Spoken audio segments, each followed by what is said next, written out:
नमस्कार, welcome to RCI नवशिखर channel. आप सभी का आरसीआई के नवशिखर चैनल में स्वागत है। आज का हमारा चर्चा का विषय है the right to inclusive education and for this discussion we have expert. To my left is doctor Anupriya चड्डा।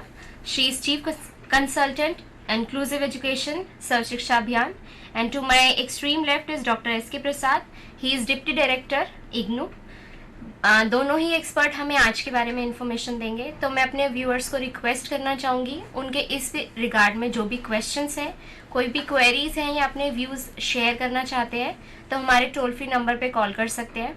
हमारा टोल फ्री नंबर है 1800112008 265111613। हमारा फैक्स नंबर है 265111609। टाइम टू टाइम आपकी स्क्रीन पे नंबर्स फ्लैश होते रहेंगे तो आप हमें कॉल कर सकते हैं और इसके बारे में जानकारी ले सकते हैं हमारे एक्सपर्ट से। तो आइए हम अपनी डिस्कशन स्टार्ट करते हैं हमारे एक्सपर्ट्स के साथ। Welcome ma'am. Welcome sir. Sir, जैसे कि हम जानते हैं कि आज का हमारा जो चर्चा का विषय है, जो टॉपिक ऑफ डिस्कशन है, it's regarding the rights to inclusive education. हम जानते हैं कि आजकल जो सबसे ज़्यादा डिस्कशन में जो चल रहा है इट्स अबाउट इंक्लूसिव एजुकेशन। तो हम जानना चाहेंगे कि what is inclusive education and the details of this. so far as the inclusive education is concerned, या जो जहाँ तक inclusive education का ताल्लुक है, इंक्लूसिव एजुकेशन एक कोई कॉन्सेप्ट नहीं है, एक बहुत ही बड़ा कॉन्सेप्ट यू कैन से कि दिस इज फिलॉसफी बेसिकली। यह एक प्रकार का दर्शन है और यह स्टार्ट होता है इंक्लूजन से। एजुकेशन हम बाद में लगाते हैं, पहले इंक्लूजन। इंक्लूजन का मतलब है कि सभी को एक समान अवसर और एक समान अधिकार है जीवन जीने का जी। और उस जिंदगी को जीने के लिए जो जो ज़रूरतें होती हैं, whatever the requirements are, that must be fulfilled in a equal manner, and every segment of the society के सभी जितने भी समाज के जितने भी तत्व हैं, सभी का ये कर्तव्य बन जाता है कि उसमें भाग लें और उस इंक्लूजन के ऑब्जेक्टिव को पूरा करें। जहाँ तक इंक्लूसिव एजुकेशन का सवाल है, यह एजुकेशन, चूँकि हम सभी जानते हैं कि एजुकेशन आज के डेट में एजुकेशन बहुत इंपॉर्टेंट है और यह एक राइट है बच्चे का। सभी बच्चों का इक्वल राइट है कि एजुकेशन लेने का। उस इक्वल राइट को पूरा करने के लिए हमें ऐसी व्यवस्था करनी पड़ेगी, शैक्षणिक व्यवस्था या शैक्षिक व्यवस्था या एजुकेशनल सेटअप तैयार करना पड़ेगा या करना चाहिए, जिसमें कि सभी बच्चों को उनके नीड के अनुसार, उनकी ज़रूरत के अनुसार शिक्षा प्राप्त हो सके। अब उसके लिए क्या है कि हमें पहले बच्चे के नीड को देखना ज़रूरी है और बच्चे के नीड के अनुसार हम बच्चे में के शिक्षा की व्यवस्था करते हैं। बेसिकली इंक्लूसिव एजुकेशन का कंसेप्ट यही है कि एज पर the need of the child the education should be available to the child and it is the right of the child that inclusive education should be there. So this is all basically basic concept of inclusive education. The education is the right, not a charity. And हम अगर किसी बच्चे को पढ़ा रहे हैं तो इसलिए नहीं पढ़ा रहे हैं कि वो हमारा कर्तव्य, बल्कि ये बच्चे का राइट है वो हमसे पढ़े और उसको पढ़ाने के लिए हमें जो भी व्यवस्था करनी पड़ेगी, चाहे वो क्लासरूम में हो या घर में हो, सोसाइटी में हो, समाज में हो, कम्युनिटी में हो, हमें करना पड़ेगा। और वो करने के लिए जो बाध्यताएं हैं उसको पूरा करने की भी जिम्मेवारी हमारे समाज पे है, सरकार पे है, कम्युनिटी पे है। Basically inclusive education, this is all about the inclusive education. और दूसरी बात ये है कि अगर हम सही मायने में सब बच्चों को इंक्लूड करना चाहते हैं अपनी स्कूल में या क्लासरूम्स में, तो कुछ ज़रूरी बातें हैं जिन्हें हमें ध्यान में रखना है। जैसे कि ये ज़रूरी है कि स्कूल में आने से पहले स्कूल आपका तैयार हो ऐसे बच्चे को लेने, सब बच्चों को अपने अंदर लेने के लिए। जो बैरियर्स होते हैं स्कूल में, जिससे ताकि बच्चा का एक्सेस नहीं कर पा रहा है स्कूल किसी कारण से, तो ज़रूरी है कि उन बैरियर्स को रिमूव कर दिया जाए। स्कूल में रैम्प्स हों, स्कूल में ऐसे टॉयलेट्स हों, क्लासरूम में जो टीचिंग और लर्निंग होता है वो इस तरीके से हो कि उसमें कोई बाधा ना हो। दूसरा, जो टीचर्स होने चाहिए स्कूल में, जरूरी है कि उन्हें इतनी ट्रेनिंग मिले कि वो हर तरह के बच्चे की नीड्स को, जैसे कि डॉक्टर प्रसाद ने कहा, जो बच्चों की जो नीड्स होती हैं उनको हम पूरा करें। तो ये जरूरी है कि स्कूल में आने के लिए स्कूल जो है वो आपका बैरियर फ्री हो, टीचर्स आपकी सही मायने में ट्रेन हो, और जो बाकी जो बच्चे हैं स्कूल में, जो पीयर्स हैं जिन्हें हम कहते हैं, वो भी इतने सक्षम हो कि वो हर बच्चे को एक्सेप्ट करें। ऐसा नहीं कि कोई बच्चा थोड़ा सा अगर अलग है तो उसको लेबलिंग करके उसके मन में किसी तरह का कॉम्प्लेक्स आ जाए। तो तीन चीजें, barrier free, train teachers and peers जो है उनका एक बहुत बहुत बहुत यूजफुल रोल होता है आईई में, जब हम सब बच्चों को इंक्लूड करने की बात करते हैं। तो जी, so this is the basic concept that every child has right to get education. It's not about the charity. Sir जैसे आपने एक्सप्लेन किया, this is about the basic concept. पर हम जानते हैं कि हर इंडिविजुअल की, हर चाइल्ड की अपनी नीड्स होती हैं, डिफरेंसेस होते हैं. So how we can unify them? Basically, see, unification is something else. But first of all, the need is to assess the need of the child. जी. So every child differ as per their own characteristics, as per their own features. You can say personality aspects also is there. So identifying the needs and then communalize the need and come to the particular point where at least you will balance between the need of all the children, irrespective of disability or non-disability. So this is the teacher's capacity, which first identify the needs. See, my need is different. I am able to understand faster. Somebody is understand slightly more faster than me. जी. So my need is different. So and the other person need is different. So both the need should be assessed properly, and then it should be answered and solved in a proper manner. जी. So that's why it is telling that inclusion is a right, not the charity. Yeah. Because inclusion में हम करते क्या हैं कि सभी व्यवस्थाएं करते हैं, ना कि केवल हम बात करके छोड़ देते हैं, बल्कि वो बच्चे का राइट है कि हमसे वो पूरी तरह की फैसिलिटी भी ले, सभी तरह की सुविधाओं को प्राप्त करे, जिससे उसके शिक्षा भी, अगर मान लो कि जैसे हम बच्चे को पढ़ने के लिए कॉपी देते हैं, किताब देते हैं, क्यों देते हैं? क्योंकि उनको इसकी ज़रूरत होती है और ये उनका राइट है. अगर वो राइट नहीं देंगे तो पढ़ेंगे नहीं, कैसे पढ़ेंगे? तो उसी तरह से कुछ बच्चों का ये भी नीड होता है कि हमें उनको स्कूल में लाने की भी व्यवस्था करनी है. कैसे आएंगे स्कूल? अगर स्कूल में उनके स्कूल में आने के बाद भी अगर ऐसी बाधाएं, जैसे कुछ स्टेप्स हैं जिसको बच्चा पार नहीं कर पाता है, तो हमें ये मेरा फर्ज बनता है एक टीचर के रूप में, एक एडमिनिस्ट्रेटर के रूप में, एक फैसिलिटेटर के रूप में, एक मोटिवेटर के रूप में, कि हम उस बाधा को दूर करने के लिए प्रयास करें. तभी हम इंक्लूजन के कॉन्सेप्ट को पूरा कर सकते हैं. तो ये बेसिक कॉन्सेप्ट जो है ना, ये कोई बेसिक नहीं है, बल्कि इसी बेस पे पूरा इंक्लूजन का, जो इंक्लूसिव एजुकेशन का जो फिलॉसफी है वो निर्भर करता है, वो डिपेंड करता है. इसके लिए सरकार की तरफ से या हमारे संविधान की तरफ से बहुत सारी व्यवस्थाएं की गई हैं, जो अमूमन तौर पे हम जानते हैं, लेकिन हम उसको हम पूरी तरह से एक कंसेप्चुलाइज करने के लिए, स्ट्रक्चर्ड फॉर्म देने के लिए आप ये स्लाइड देख सकते हैं, जिसके आपको कुछ क्लियर होगा कि क्या व्यवस्थाएं हैं. Basically C constitutional legal obligation. Madam, would you like to explain all this? So first of all, see the free and compulsory education to children of 6 to 14 age group. जैसा कि आप सभी जानते हैं कि SSA एक ऐसा प्रोग्राम है जिसमें सभी बच्चों को शिक्षा के अधिकार को पूरा करने का एक बीड़ा उठाया गया है बेसिकली, और उसमें 6 to 14 जितने बच्चे हैं उनको प्रारंभिक जो शिक्षा होती है उसमें दी जाती है. तो ये शिक्षा बिल्कुल फ्री है, ये उनका अधिकार है, और उस अधिकार को पूरा करने का इसमें ऐसा कुछ नहीं है कि बच्चा विकलांग है या कुछ स्पेशल नीड है. सभी बच्चे का, पहले वो बच्चा है देन उसके डिफरेंट फीचर है, तो ये हमें देखना पहले ज़रूरी है. दूसरा है राइट टू एजुकेशन. एजुकेशन का राइट है ही, फ्री मिलेगा या नहीं मिलेगा, बट राइट है. फ्री तो बाद में है, पहले उनका राइट है. जैसे हमें राइट टू लिव है, जीवन जीने का अधिकार है, उसको उस अधिकार को प्राप्त करने के लिए या उस अधिकार को पूरा करने के लिए हम बहुत सारे कोशिश करते हैं. उसी तरह से एजुकेशन हमारा राइट है, उस राइट को पूरा करने के लिए हम विभिन्न साधनों का उपयोग करते हैं. इंक्लूजन या इंक्लूसिव एजुकेशन एक तरह का उसमें हमें फैसिलिटेट करता है या फैसिलिटी प्रदान करता है. आप देख सकते हैं इसमें children with special need to be taught by a trained teacher. ये बहुत इंपॉर्टेंट एस्पेक्ट है. टीचिंग, जैसा कि आप सभी जानते हैं कि टीचिंग खास करके बच्चों को टीच करना सबसे टफ है, और ये एक सिस्टमेटिक वे में अगर नहीं होता है तो पूरा सिस्टम हो सकता है कि कल को प्रॉब्लम में आ सकता है. तो ये सिस्टमेटिक टीचिंग या के लिए ज़रूरी है कि टीचर के पास प्रॉपर टीचिंग करने की क्षमता होनी चाहिए या टेक्निक होना चाहिए. उस टेक्निक को, मेथडोलॉजी जिसको हम पेडागोजी बोलते हैं, उस पेडागोजी को डेवलप करने के लिए या पेडागोजी को प्रॉपरली बताने के लिए टीचर का ट्रेनिंग बहुत ज़रूरी है. क्योंकि पेडागोजी के अंतर्गत ही आता है कि हम बच्चे के नीड को कैसे पहचानें, डिफरेंट नीड को, right from the social, emotional, educational, psychological, mental, बहुत सारे नीड हैं, सभी नीड को पहचानने की क्षमता टीचर को होनी चाहिए। इसके लिए टीचर का ट्रेनिंग बहुत जरूरी है। दूसरा है educate children with special in an appropriate environment, ठीक है, टिल 18 ईयर्स।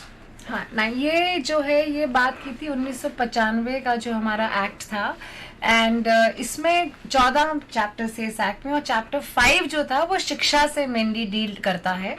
और उसमें ये बताया गया है कि हर बच्चे को, हर विकलांग बच्चे को from 3 to 18 years of age पूरा हक है कि वो उसी वातावरण में पढ़े जहाँ पे उसकी लर्निंग नीड्स मैक्सिमम जो है वो उसकी पूरी होती हों। तो जब हमने एक ये बोला कि सबसे अप्रोप्रिएट माहौल में पढ़े, तो वो रेगुलर स्कूल भी हो सकता है, अर्ली चाइल्डहुड प्रोग्राम भी हो सकता है, होम बेस्ड सपोर्ट प्रोग्राम भी हो सकता है, स्पेशल स्कूल्स भी हो सकता है। तो जो 1995 का एक्ट है वो कहता है कि एक मल्टी ऑप्शन मॉडल को हम अडॉप्ट करें, और लेकिन जितनी हद तक हो सके बच्चा रेगुलर स्कूल में आए। लेकिन किसी कारणवश अगर बच्चा अगर रेगुलर स्कूल में अगर नहीं आ पाता है तो और भी ऑप्शंस होने चाहिए उस बच्चे को, ताकि वो किसी ना किसी तरह शिक्षा उस बच्चे तक पहुंचे। उसके बाद है हमारा नेशनल ट्रस्ट एक्ट है 1999 का। ये बहुत ही सिवियर बच्चों के लिए बनाया गया है, जो बच्चे बहुत ही ज्यादा सिवियरली डिसेबल्ड है।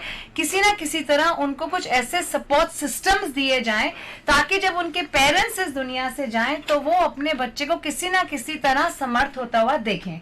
तो इसमें ज्यादा नेशनल ट्रस्ट एक्ट में डेली लिविंग स्किल्स के ऊपर ज्यादा फोकस है, वोकेशनल ट्रेनिंग के ऊपर ज्यादा फोकस है, और जो लाइफ स्किल्स जो प्रदान करते हैं वो उनके ऊपर ज्यादा फोकस है। मैम, जैसे ये आपने डिफरेंट एक्ट्स बताए और इसमें बताया कि what are the different factors included in this act, so are the people aware of these facts? हाँ, पीपल का अवेयरनेस की जहाँ तक बात है, एक्ट में भी एक प्रोविज़न है पीपल को अवेयर करने के लिए, क्योंकि ये एक्ट का केवल सिंपल मतलब ये नहीं है कि हम इस एक्ट को लागू करें। लागू करने का मतलब कि इस एक्ट में क्या क्या सुविधाएं हैं या एक्ट में क्या क्या जो नियम या कानून बनाए गए हैं, वो एक्ट क्यों बनाया गया है, कहीं ना कहीं पीपल्स को या पर्सन्स विद डिसेबिलिटी को फैसिलिटेट करने के लिए। उस फैसिलिटेट करने के दौरान हमें किन किन बातों को ध्यान रखना चाहिए या किन किन और एजेंसियों का सहयोग चाहिए, तो ये सभी बातों के अवेयरनेस के लिए भी एक क्लॉज है जो कि इम्पॉर्टेंट है। और उस क्लॉज को पूरा करने के लिए बहुत सारे संस्थाएं हैं जो प्रयासरत हैं, और अभी चल रहा है इसका प्रयास बहुत तेजी से चल रहा है। हमें पता है कि half the population is living in urban area and the rural area, तो वहाँ पे लेवल ऑफ अवेयरनेस और बाकी फैक्टर्स काफी डिफरेंस होता है। हाँ, बट लेवल ऑफ अवेयरनेस अलग बात है, लेकिन हम किस तरह से अवेयर करते हैं और किस सेगमेंट को हम किस तरह से जाके अवेयर करते हैं ये अलग। तो प्रोसेस और लेवल दोनों को मैच कराना पड़ता है अवेयरनेस के लिए। और वो प्रोसेस और लेवल अगर अभी यहाँ पर टेली कॉन्फ्रेंस कर रहे हैं, लोगों से हम बात कर रहे हैं, क्यों, किन से बात कर रहे हैं, जहाँ पे ये DRS फैसिलिटी अवेलेबल है। लेकिन इस फैसिलिटी को तब तक हम अवेल नहीं कर पाएंगे जब तक वहाँ अवेलेबिलिटी नहीं होगी। इसलिए अवेलेबिलिटी ऑफ द सिस्टम या availability of the system process को बहुत ज़्यादा इन्फ्लुएंस करता है। तो प्रोसेस तभी सक्सेसफुल हो सकता है जब आपके सिस्टम में पूरी तरह से अवेलेबिलिटी ऑफ द रिक्वायरमेंट हो। जो रिक्वायरमेंट है वो वस्तु भी वहाँ पर अवेलेबल होना चाहिए, तभी हम फैसिलिटी को प्रॉपर उपयोग कर सकते हैं। तो हम किस तरह से अवेयर कर रहे हैं, ग्रास रूट अवेयरनेस का डिफरेंट प्रोसेस होता है, अर्बन अवेयरनेस का डिफरेंट प्रोसेस होता है, पेरेंट अवेयरनेस का डिफरेंट प्रोसेस होता है। तो अलग अलग हमारा टारगेट ग्रुप क्या है और उसके लिए हम कौन सा तरीका अपना रहे हैं, कौन सा मोड अपना रहे हैं, ये डिपेंड करता है। ये तो हमें निर्णय करना है, ये एक्ट की ज़रूरत नहीं है। इसमें एक्ट नहीं बताया गया, लेकिन आपको अपने फैसिलिटी को देखना है, अपने रिसोर्सेज को देखना है। उस रिसोर्सेज को हम कैसे यूज करेंगे, ये यूज करने का जो मेथडोलॉजी है वो every individual has a responsibility to develop, यहाँ पे करना पड़ेगा। हम अभी एक बात बस आपके साथ बात करना चाहेंगे कि ये जो हम बात कर रहे थे ट्रेन टीचर का, training of teacher is must. उसके लिए आप सभी जानते हैं कि RCI ने, रिहेबिलिटेशन काउंसिल ऑफ इंडिया ने अबाउट 16 कैटेगरीज ऑफ प्रोफेशनल का, more than 16 categories right now, professionals को ट्रेनिंग करने के लिए या ट्रेनिंग के जो करिकुलम होते हैं उनको डेवलप करके स्टैंडर्डाइज किया है। और ये स्टैंडर्डाइजेशन इसलिए किया गया है कि इक्वल करिकुलम सभी जगह लागू हो, जिससे कि जो भी ट्रेन पर्सनल निकलें या प्रोफेशनल्स निकलें या टीचर हों, वो सभी के पास ट्रेनिंग का जो तरीका है या जो उनको ट्रेनिंग दिया गया है वो एक समान हो, वो अलग अलग नहीं होना चाहिए। इसलिए ये रिहेबिलिटेशन काउंसिल ऑफ इंडिया भी one of the major steps of government of India, you can say, या our constitution, that for particularly in meeting the need of inclusion. और एक बात मैं ये कहना चाहूँगी कि जब टीचर ट्रेनिंग की जब बात हो रही है तो आरसीआई जो है वो दो तरह की टीचर ट्रेनिंग के ऊपर फोकस ज़्यादा करता है। एक तो होते हैं हमारे special teachers who are specially trained only to teach children who are special needs, children who are disabled. और दूसरी तरह की ट्रेनिंग होती है जो हमारे जनरल टीचर्स के लिए होती है, जो हमारे रेगुलर स्कूल में पढ़ा रहे होते हैं, ताकि जब डिसेबल्ड बच्चे रेगुलर स्कूल में आए तो इन टीचर्स को भी थोड़ी बहुत जानकारी होनी जरूरी है कि बच्चे जो mild and moderate special needs के जो आपके रेगुलर स्कूल में आ रहे हैं, उन बच्चों का क्लासरूम मैनेजमेंट कैसा हो, उनके एड्स एंड अप्लायंसेस को कैसे हम यूज करेंगे, पेरेंटल काउंसलिंग कैसे करेंगे।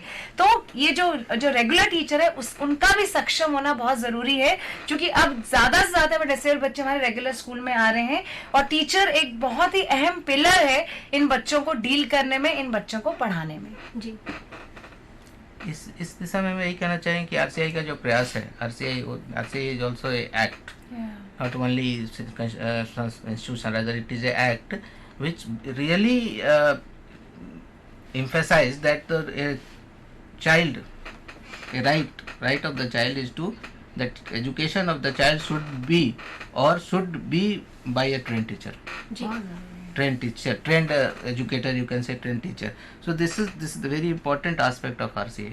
They ensure, RCA ensure that every child with disability should have the education by a specific trained personal teacher or professional.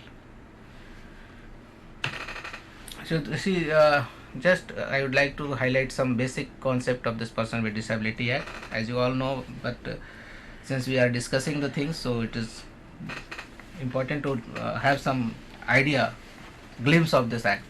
See, the most landmark legislation in the history of special education, this is, and it was passed in 1995.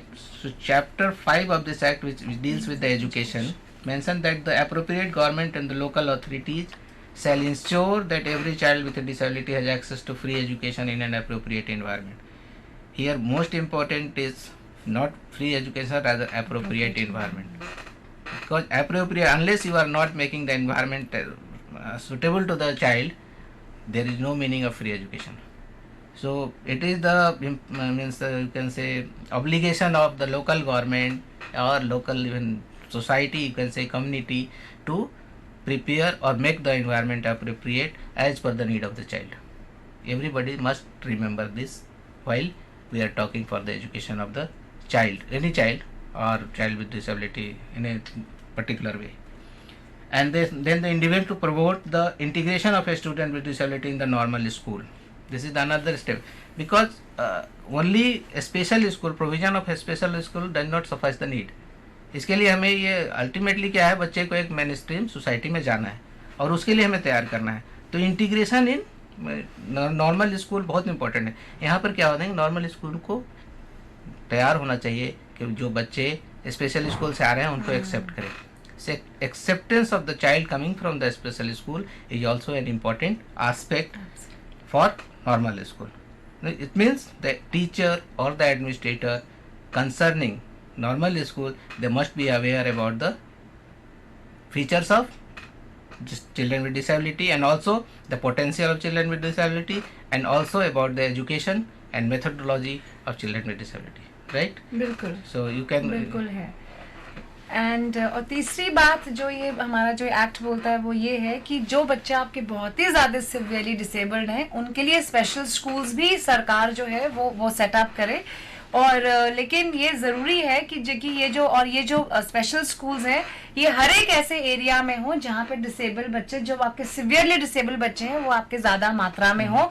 और ये भी ज़रूरी हो कि वो special schools access करने में आसानी हो। आजकल ये देखा जाता है कि स्पेशल स्कूल ज़्यादा अर्बन एरियाज में, रूरल एरियाज में कम है। तो ये एक्ट बिल्कुल इस बात को ले डाउन करता है कि जहाँ जहाँ ऐसे बच्चों की मात्रा ज़्यादा है वहाँ स्पेशल स्कूल्स प्रोवाइड किए जाएँ, ताकि ज़्यादा से ज़्यादा बच्चे आपके स्पेशल स्कूल्स में आए और उनको उस तरह की वो एजुकेशन मिले, स्पेशल एजुकेशन मिले, ताकि वो सक्षम हो सके और वहां पे ट्रेनिंग पाने के बाद वो रेगुलर स्कूल्स में आपके इंक्लूड हो जाएं। जी। कुछ और ये एक्ट ये भी कहता है कि जहाँ पे स्पेशल स्कूल्स और रेगुलर स्कूल अवेलेबल नहीं है वहाँ इन बच्चों के लिए पार्ट टाइम क्लासेस कंडक्ट की जाए। वो मीडिया के थ्रू भी हो सकती है, नेशनल ओपन स्कूल के थ्रू भी हो सकती है। लेकिन ये जरूरी है कि जब इनको हम ओपन स्कूलिंग के द्वारा पढ़ाएं या इनको पार्ट टाइम क्लासेस दें, तो इनको बुक्स और इक्विपमेंट जो प्रोवाइड किया जाए वो टोटली फ्री ऑफ कॉस्ट हो, ताकि एक ताकि डिसेबल बच्चे के ऊपर कम से कम खर्चा हो, जो शिक्षा जो है वो कंप्लीटली फ्री ऑफ कॉस्ट हो। And then imparting non-formal education by utilizing available manpower in rural areas. This is also very important because you see आपके आसपास में भी या जो हमारे ग्रामीण इलाके हैं उसमें भी बहुत सारे ऐसे रिसोर्सेज हैं, पर्टिकुलरली ह्यूमन रिसोर्सेज, जिन्हें हम यूज नहीं कर पाते और उनको ज़रूरत है उनको टैप करने की और टैप करके यूज करने की।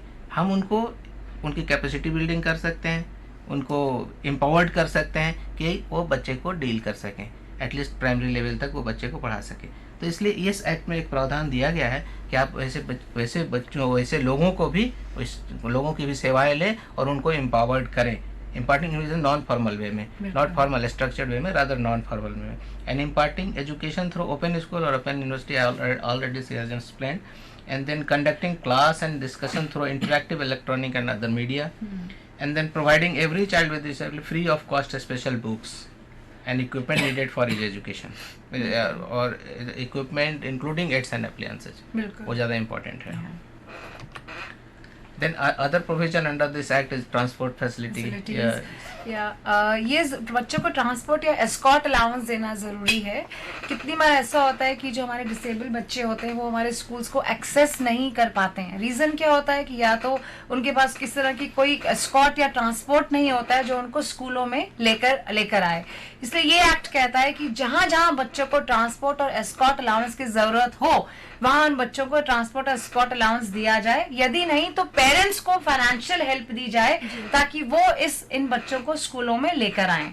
और removal of barriers from school, ये बहुत जरूरी है कि बच्चा जब घर से जब स्कूल आए तो रास्ते में जो बैरियर्स होते हैं उन्हें रिमूव कर दिए जाएं। स्कूल के अंदर जो बैरियर्स हैं, जैसे डॉक्टर प्रसाद ने कहा था, अगर स्टेप्स हैं, बच्चा का क्लास अगर फर्स्ट फ्लोर पे अगर सीढ़ियां हैं तो बच्चा कैसे एक्सेस करेगा क्लासरूम को, तो रैम्प्स प्रोवाइड किए जाएं, हैंडरेल प्रोवाइड किए जाएं। जरूरी है कि स्कूल जो है वो ज्यादा से ज्यादा चाइल्ड फ्रेंडली और डिसेबल चाइल्ड फ्रेंडली बने। एंड तीसरा स्कॉलरशिप्स का भी इस एक्ट में बात की गई है कि जो डिसेबल बच्चे हैं जो अपनी प्राइमरी स्कूल पूरा करते हैं उन्हें किसी तरह की स्कॉलरशिप भी उनको मिले। और एक एक्ट में ये वोकेशनल ट्रेनिंग का, व्यावसायिक शिक्षा, व्यावसायिक प्रशिक्षण, इसकी भी व्यवस्था की गई है कि as per the capacity or as per the ability or you can say as per the aptitude of the child concerned, there must be some vocational skill education available to the child so that child could be mainstream according to their aptitude. उनको ऐसी शिक्षा दी जाए vocational कि वो अपने से कुछ करने लायक हो सके, प्रोडक्टिव शिक्षा वो डेवलप कर सके, न कि केवल हम उनसे ये एक्सपेक्ट करें कि वो कुछ कर ही नहीं सकते। सभी के पास कुछ न कुछ ऐसी योग्यताएं होती है जिनको हम और उभार करके ला सकते हैं और उभारने के बाद उनको हम यूज कर सकते हैं सोसाइटी में। इसकी व्यवस्था मतलब वोकेशनल एजुकेशन पर काफी जोर दिया गया है इस एक्ट में। जी सर, जैसे कि आपने बताया कि what are the different provisions that are being provided to the individual और to the children with disabilities. We are discussing about these acts with our experts, so we'll continue this discussion after this short break.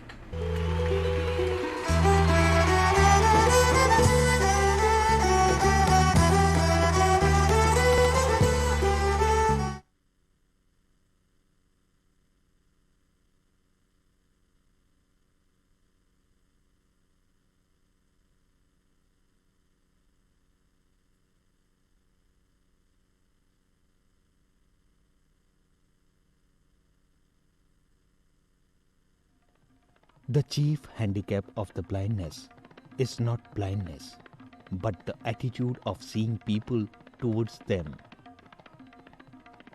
आइए जानने और समझने की कोशिश करते हैं कि बधिरांधता यानी डेफ ब्लाइंडनेस क्या है।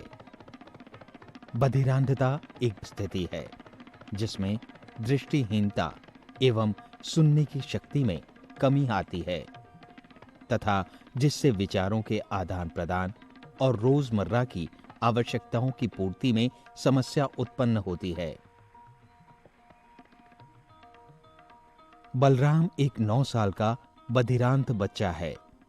वो एक प्री मैच्योर बच्चा है जिसका शारीरिक विकास उसकी आयु के अनुरूप नहीं हुआ था।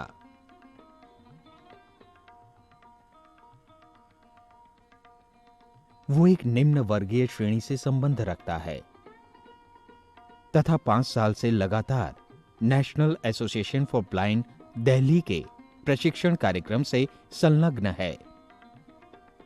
इन 5 सालों के अंतर्गत उसे रोजमर्रा के कामों में, हलन चलन में, उसकी शैक्षणिक जरूरतों के अनुसार संप्रेषण द्वारा प्रशिक्षण दिया गया है, जिससे वो इन सब क्रियाओं में स्वावलंबी बन सके।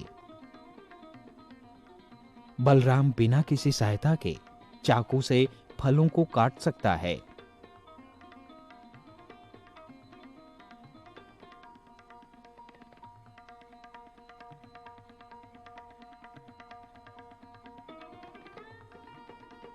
उनके छिलकों को कूड़ेदान में डाल सकता है।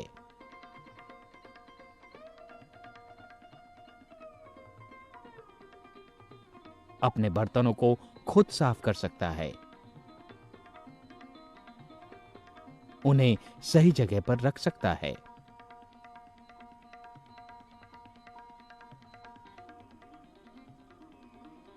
सही बर्तनों का चयन करके खुद खाना खाता है।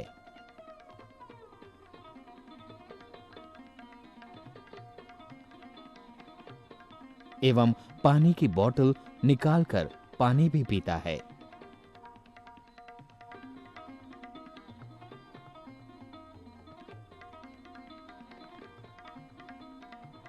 इन सभी क्रियाओं में वो टेक्चुअल साइन लैंग्वेज से निर्देशों को ग्रहण करता है और अपने भावों को व्यक्त करता है।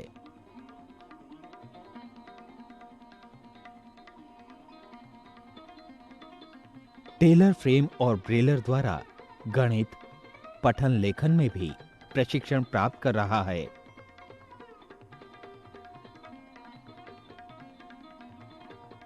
सभी बच्चों की तरह उसका भी एक मनपसंद खेल है।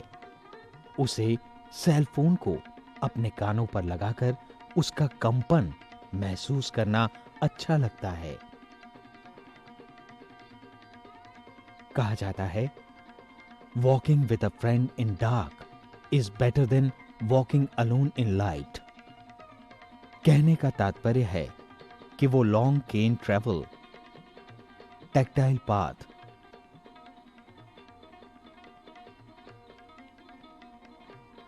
ट्रेलिंग और लैंडमार्क्स द्वारा हलन चलन में भी सक्षम है और व्यायाम संबंधी क्रियाएं जैसे ट्रेडमिल, स्टैटिक साइकिल का स्वचालन भी कर सकता है। कहा गया है, the best and most beautiful things in the world cannot be seen or even touched, they must be felt with the heart.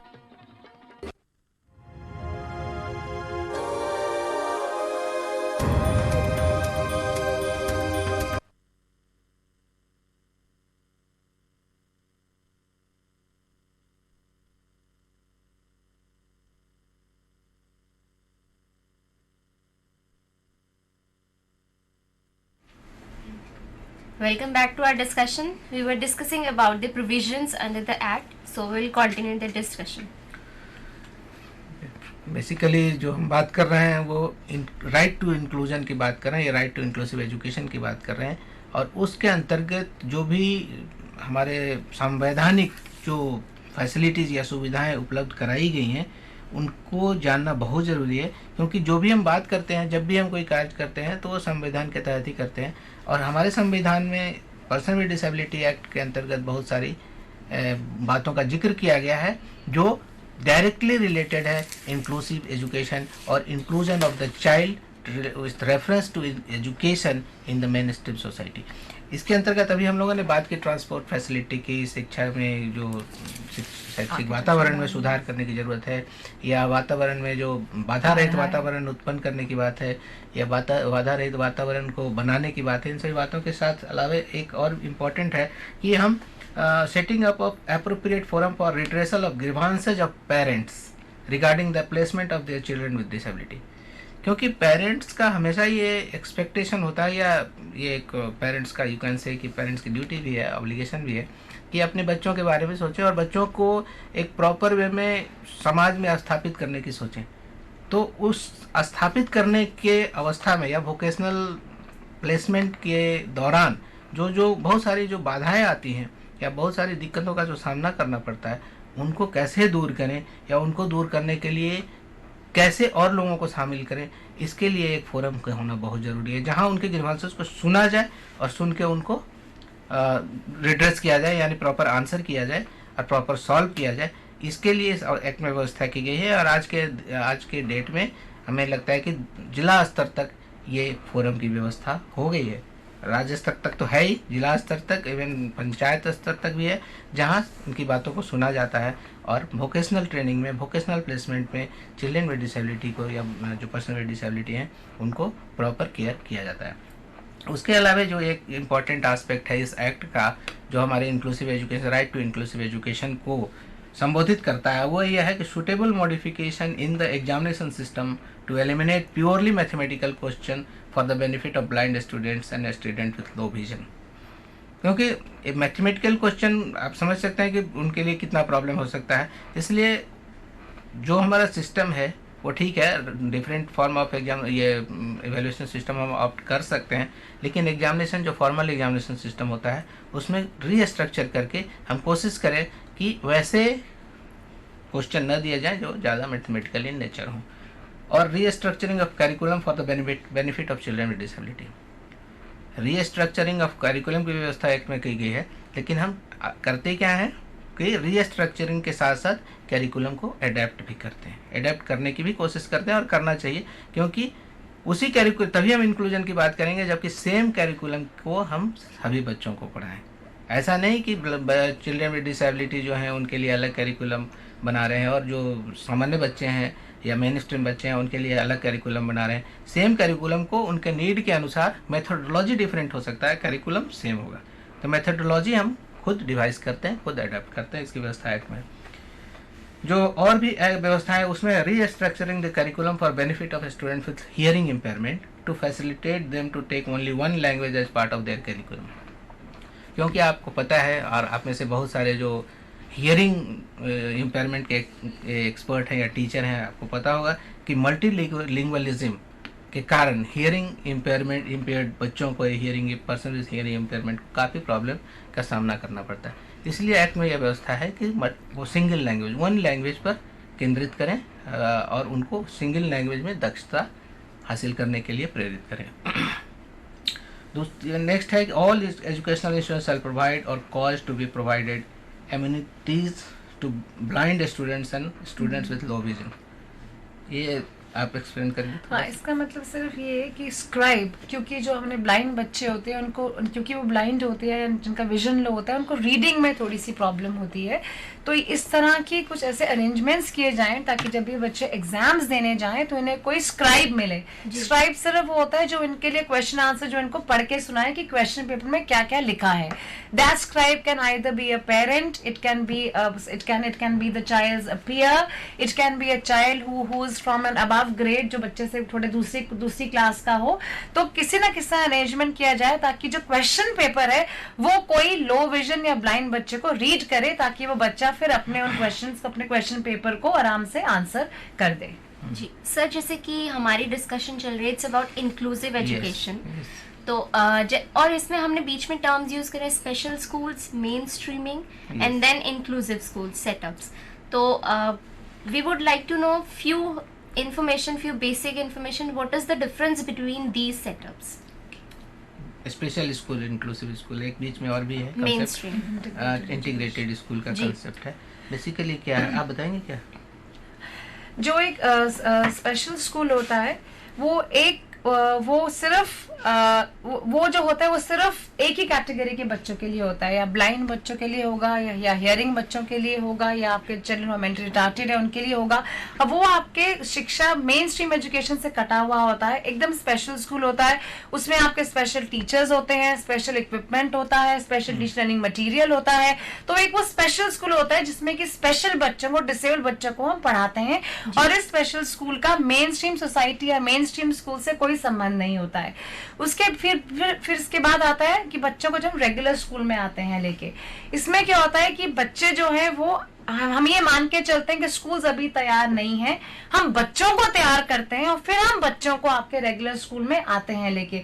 जैसे कि आपने बात की स्पेशल स्कूल्स पहले हो गया, फिर जिन बच्चों को हमने मेन स्ट्रीम किया, ये होता है मेन स्ट्रीम कि स्कूल तैयार नहीं है, सिस्टम तैयार नहीं है, पर बच्चे को हम तैयार करते हैं क्योंकि बच्चा कहीं ना कहीं बच्चे में कमी है, तो इसलिए बच्चे को तैयार करके हम रेगुलर स्कूल में आते हैं लेके। जब हम इंक्लूजन की बात करते हैं, इसका सिंपल मतलब ये है कि बच्चे का पहला जो राइट है वो रेगुलर स्कूल में ही होने का है। तो बच्चे को, तो ये नहीं कि बच्चे को तैयार किया जाए, पर सिस्टम को तैयार किया जाए ताकि वो जो बच्चे जो हमारे डिफरेंट हैं, जो थोड़े से अलग हैं, उन बच्चों को भी हम रेगुलर स्कूल में लेकर आए। तो you need to prepare your system. The child does not need to be prepared as much. The system has to change. The system has to adapt, ताकि वो ज्यादा से ज्यादा जो बच्चे जो आपके डिफरेंट हैं उनको भी हम रेगुलर स्कूल में लेकर आए। इसमें थोड़ा हम और ऐड करना चाहेंगे कि जैसे देखिए, जब हम बात करते हैं कि राइट टू एजुकेशन की, या education is the right of every child, तो इसमें हम किसी बच्चे को सेग्रीगेट नहीं कर सकते, या किसी बच्चे को ये नहीं कर सकते कि तुम्हें नहीं पढ़ना है। और डिफरेंट कैटेगरी, जब हम बात करते हैं पर चिल्ड्रन विद डिसेबिलिटी की, तो इसमें भी कई कैटेगरीज हैं, बेसिकली कई लेवल्स हैं, स्तर हैं डिसेबिलिटी के। कुछ ऐसे स्तर हैं जो सीवियर लेवल के हैं, जहाँ पे कि हम बिल्कुल एक नॉर्मल क्लासरूम में, या जिसे हम इंक्लूसिव क्लासरूम कहते हैं, वहाँ भी इन बच्चों को प्रॉपर केयर नहीं कर सकते हैं। तो इसे इनके लिए एक अलग सेटअप की व्यवस्था होती है, जिसे स्पेशल स्कूल भी, स्पेशल स्कूल के महत्व को या स्पेशल स्कूल के नीड को हम पूरी तरह से नकार नहीं सकते। जब भी हम बात करते हैं चाहे राइट टू एजुकेशन या एजुकेशन फॉर ऑल की, तो स्पेशल एजुकेशन या स्पेशल स्कूल की अपनी महत्व है, अपना एग्जिस्टेंस है, और उसके महत्व को रखना बरकरार रखना चाहिए, और उसकी ज़रूरत भी है। क्योंकि कुछ ऐसे बच्चे हैं जिनको उसी की ज़रूरत है। जैसे नॉर्मल में भी क्या होता है, कुछ ऐसे बच्चे होते हैं जिनको ट्यूटोरियल की ज़रूरत होती है, उनके लिए हम अलग से क्लास की व्यवस्था करते हैं, और उनको हम 1 घंटा अलग देते हैं, शाम में पढ़ाते हैं, क्योंकि उनकी नीड है। उसी तरह से स्पेशल स्कूल भी एज पर द नीड जरूरी है। तो यहाँ स्पेशल स्कूल को भी हम ऐसा कुछ स्पेशल नहीं माने, तो पार्ट ऑफ द इंक्लूजन है, वो भी इंक्लूसिव का एक पार्ट है, या एक सिस्टम का पार्ट है, इंक्लूसिव सिस्टम का ही पार्ट है स्पेशल स्कूल, एक तरह से हम बात करें तो। लेकिन सभी बच्चों के लिए नहीं है स्पेशल स्कूल, कुछ स्पेसिफिक बच्चों के लिए जिनकी जरूरत है लेवल के अनुसार। अब हम अगर इस एक्ट में जस्ट फॉर द इंफॉर्मेशन बात करते हैं कि एक्ट में जो डिसेबिलिटीज़ की कैटेगरीज को शामिल किया गया है, या प्रकार को जो शामिल किया गया हुआ है, low vision, blindness, hearing impairment, locomotor impairment, mental retardation, mental illness and leprosy cured. इसके अलावे जो पर्सन विद डिसेबिलिटी एक्ट में, ये क्योंकि इसमें 7 डिसेबिलिटीज़ को शामिल किया गया है, कुछ और भी ऐसी डिसेबिलिटीज हैं जिनका जिक्र इस एक्ट में नहीं किया गया है, तो एक दूसरे एक्ट की भी ज़रूरत महसूस की गई, और उसको ध्यान में रखते हुए जो नेशनल ट्रस्ट एक्ट 1999 में बनाया गया, उसके अंतर्गत हम autism, mental retardation, cerebral palsy and multiple disabilities की बात करते हैं। So this act basically is a landmark legislation for the welfare of persons with autism, cerebral palsy, mental retardation and multiple disability. This trust seeks to protect and promote the rights of persons within the disability sector have been even more marginalized than other. क्योंकि ये disability में भी ये थोड़ा सा इनका अलग हो जाते हैं, मतलब कुछ ज़्यादा ही मार्जिनलाइज हो जाते हैं, तो इनको भी मेन स्ट्रीम करने के लिए ये कॉन्स्टिट्यूशनल व्यवस्था की गई है, और वो कॉन्स्टिट्यूशनल व्यवस्था है नेशनल ट्रस्ट एक्ट बेसिकली। इसके अंतर्गत आपने देखा कि mental retardation, autism including this cerebral palsy and multiple disability, ये 4 डिसेबिलिटी को इस एक्ट के अंतर्गत विशेष प्राथमिकता दी गई है या महत्व दिया गया है, क्योंकि ये ज्यादा सिवियर भी होती हैं, क्योंकि ज्यादा डिग्री ऑफ डिसेबिलिटी इनमें ज्यादा होती है, तो इसलिए इनके प्रमोशन के लिए नेशनल ट्रस्ट एक्ट को लाया गया है। क्योंकि national trust act basically type of, you can से the guardianship, it's the guardian for all those who are not being taken care by the inclusive setup या inclusive school या other school. So उनके लिए ये एक विशेष व्यवस्था की गई है, कॉन्स्टिट्यूशनल व्यवस्था. ये भी एक इंक्लूजन की तरफ बढ़ता हुआ एक कदम है. यू कैन से बहुत इम्पोर्टेंट स्टेप है, ये भी बहुत इम्पोर्टेंट स्टेप है. अब दूसरी तरफ जब हम बात करते हैं, एक तो ये हमारा हो गया कि कॉन्स्टिट्यूशनल ऑब्लिगेशन जो है हम कैसे पूरा कर रहे हैं, या हमारी सरकार कितना प्रयत्नशील है इसके लिए, हमारा संविधान कितना एक्टिव है इसके लिए. उसके अलावा जो एक ये है कि इसमें प्रोविजन है, ये होनी चाहिए. दूसरा एक्शन की जब हम बात करते हैं तो एक्शन में जो अभी हमारा मेजर एक्शन जो है पर्टिकुलरली एजुकेशन के, वो है सर्व शिक्षा अभियान, जो एक फ्लैगशिप प्रोग्राम है, एवरीबॉडी नोज इट. और ये मैसिव स्केल में सभी पूरे कंट्री में चल रहा है. और इसके बारे में डिटेल, क्योंकि ये doctor Anupriya Chadha, she is chief consultant of particularly looking after this IED, this inclusive education, और इनका यहाँ पर उपस्थिति ही बहुत है. तो ये मेजर तौर पे काफी बताएंगे कि क्या इनफैक्ट एसएससी का क्या रोल है और कैसे चल रहा है. जैसे कि डॉक्टर प्रसाद ने बताया, SSC is government of India's programme, and इसके तहत हमारे पास 1.12 मिलियन स्कूल्स हैं, 3.4 मिलियन टीचर्स है जो इसका टारगेट ग्रुप है. और इसका मेन उद्देश्य है कि all children from 6 to 14 years, इनको हम किस ना किस तरह शिक्षा इनको इनके द्वार पे लेके जाएं. All children from 6 to 14 years have to be, किस ना किस तरह हमने इनको शिक्षा प्रदान करनी है. एंड जब हम बात करते हैं children with special 6 to 14 years की, तो इसमें चिल्ड्रन विद स्पेशल नीड्स का भी एक बहुत ही ज़रूरी पार्ट है. They play a very important role, क्योंकि 6 to 14 ईयर्स में ये बच्चे भी इंक्लूडेड हैं.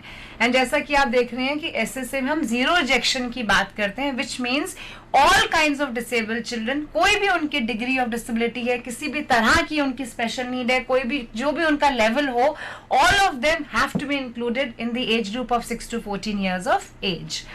एंड इसमें जो जीरो रिजेक्शन की बात है वो ये है कि SSC ensures that every child with special needs, whatever the kind, category and degree of special need, is provided education in an most appropriate environment. ये जो हमने PWD Act में बात की थी, the most appropriate environment suited to the child's learning needs. SSA further adopts a zero rejection policy so that no child is left out of your system, which means कि जो भी हमारा शिक्षा का जो सिस्टम है, सारे बच्चे जो है उसमें किसी ना किसी तरह इंक्लूडेड हो, किसी ना किसी तरह उसमें शामिल हो. जैसे ये आपने सर्व शिक्षा अभियान के बारे में, हम एसएसए के बारे में बात कर रहे हैं, और उसमें आपने बताया कि किस तरीके से ये फ्रेमवर्क बहुत ज्यादा इम्पोर्टेंट है. And zero rejection, in this there is a zero rejection, और every child has the right to get the education. तो हम यहाँ जानना चाहेंगे कि what is the responsibility of an educator working in this SSA. Okay, इसमें SSA को लागू करने के लिए डिफरेंट लेवल्स पे मशीनरी है. जैसे कि एवरी स्टेट में एसएसए का एक ऑफिस है, एंड उसमें उस ऑफिस में सारे जो एडमिनिस्ट्रेटर्स हैं डिफरेंट एरियाज के हैं, जैसे कि इंक्लूसिव एजुकेशन का एक ऑफिसर है. एंड उनका मेन रिस्पॉन्सिबिलिटी ये होता है कि स्टेट लेवल पे हम एक ऐसी सिद्धांत, एक ऐसी फिलॉसफी बनाए ताकि सारे के सारे जो आपके डिसेबल्ड बच्चे हैं वो आपके रेगुलर स्कूल्स में आ सके या किसी ना किसी तरह शिक्षा उन तक पहुंचे. वैसे डिस्ट्रिक्ट लेवल पे फिर हमारे एक मशीनरी है जिसके तहत पूरी की पूरी कोशिश की जाती है कि डिस्ट्रिक्ट में जितनी भी संस्थाएं हैं जो इंक्लूसिव एजुकेशन के लिए काम कर रही हैं, जो डिसेबल्ड बच्चों के लिए काम कर रही हैं, वो सारी की सारी मिलके एक पूरा प्लान ऑफ एक्शन बनाए ताकि all children with special needs किसी ना किसी तरह they are bought into your regular school. फिर उसके बाद ब्लॉक और क्लस्टर लेवल पे हमारे स्ट्रक्चर्स हैं जो मेनली टीचर्स हैं, या आपके टीचर या आपके मास्टर ट्रेनर्स हैं, और इनका रोल होता है टीचर्स को ट्रेन करना, बच्चों को असेस करना, बच्चों की नीड्स को असेस करना, किसी ना किसी तरह बच्चों को सारी नीड्स पूरी करना जिसकी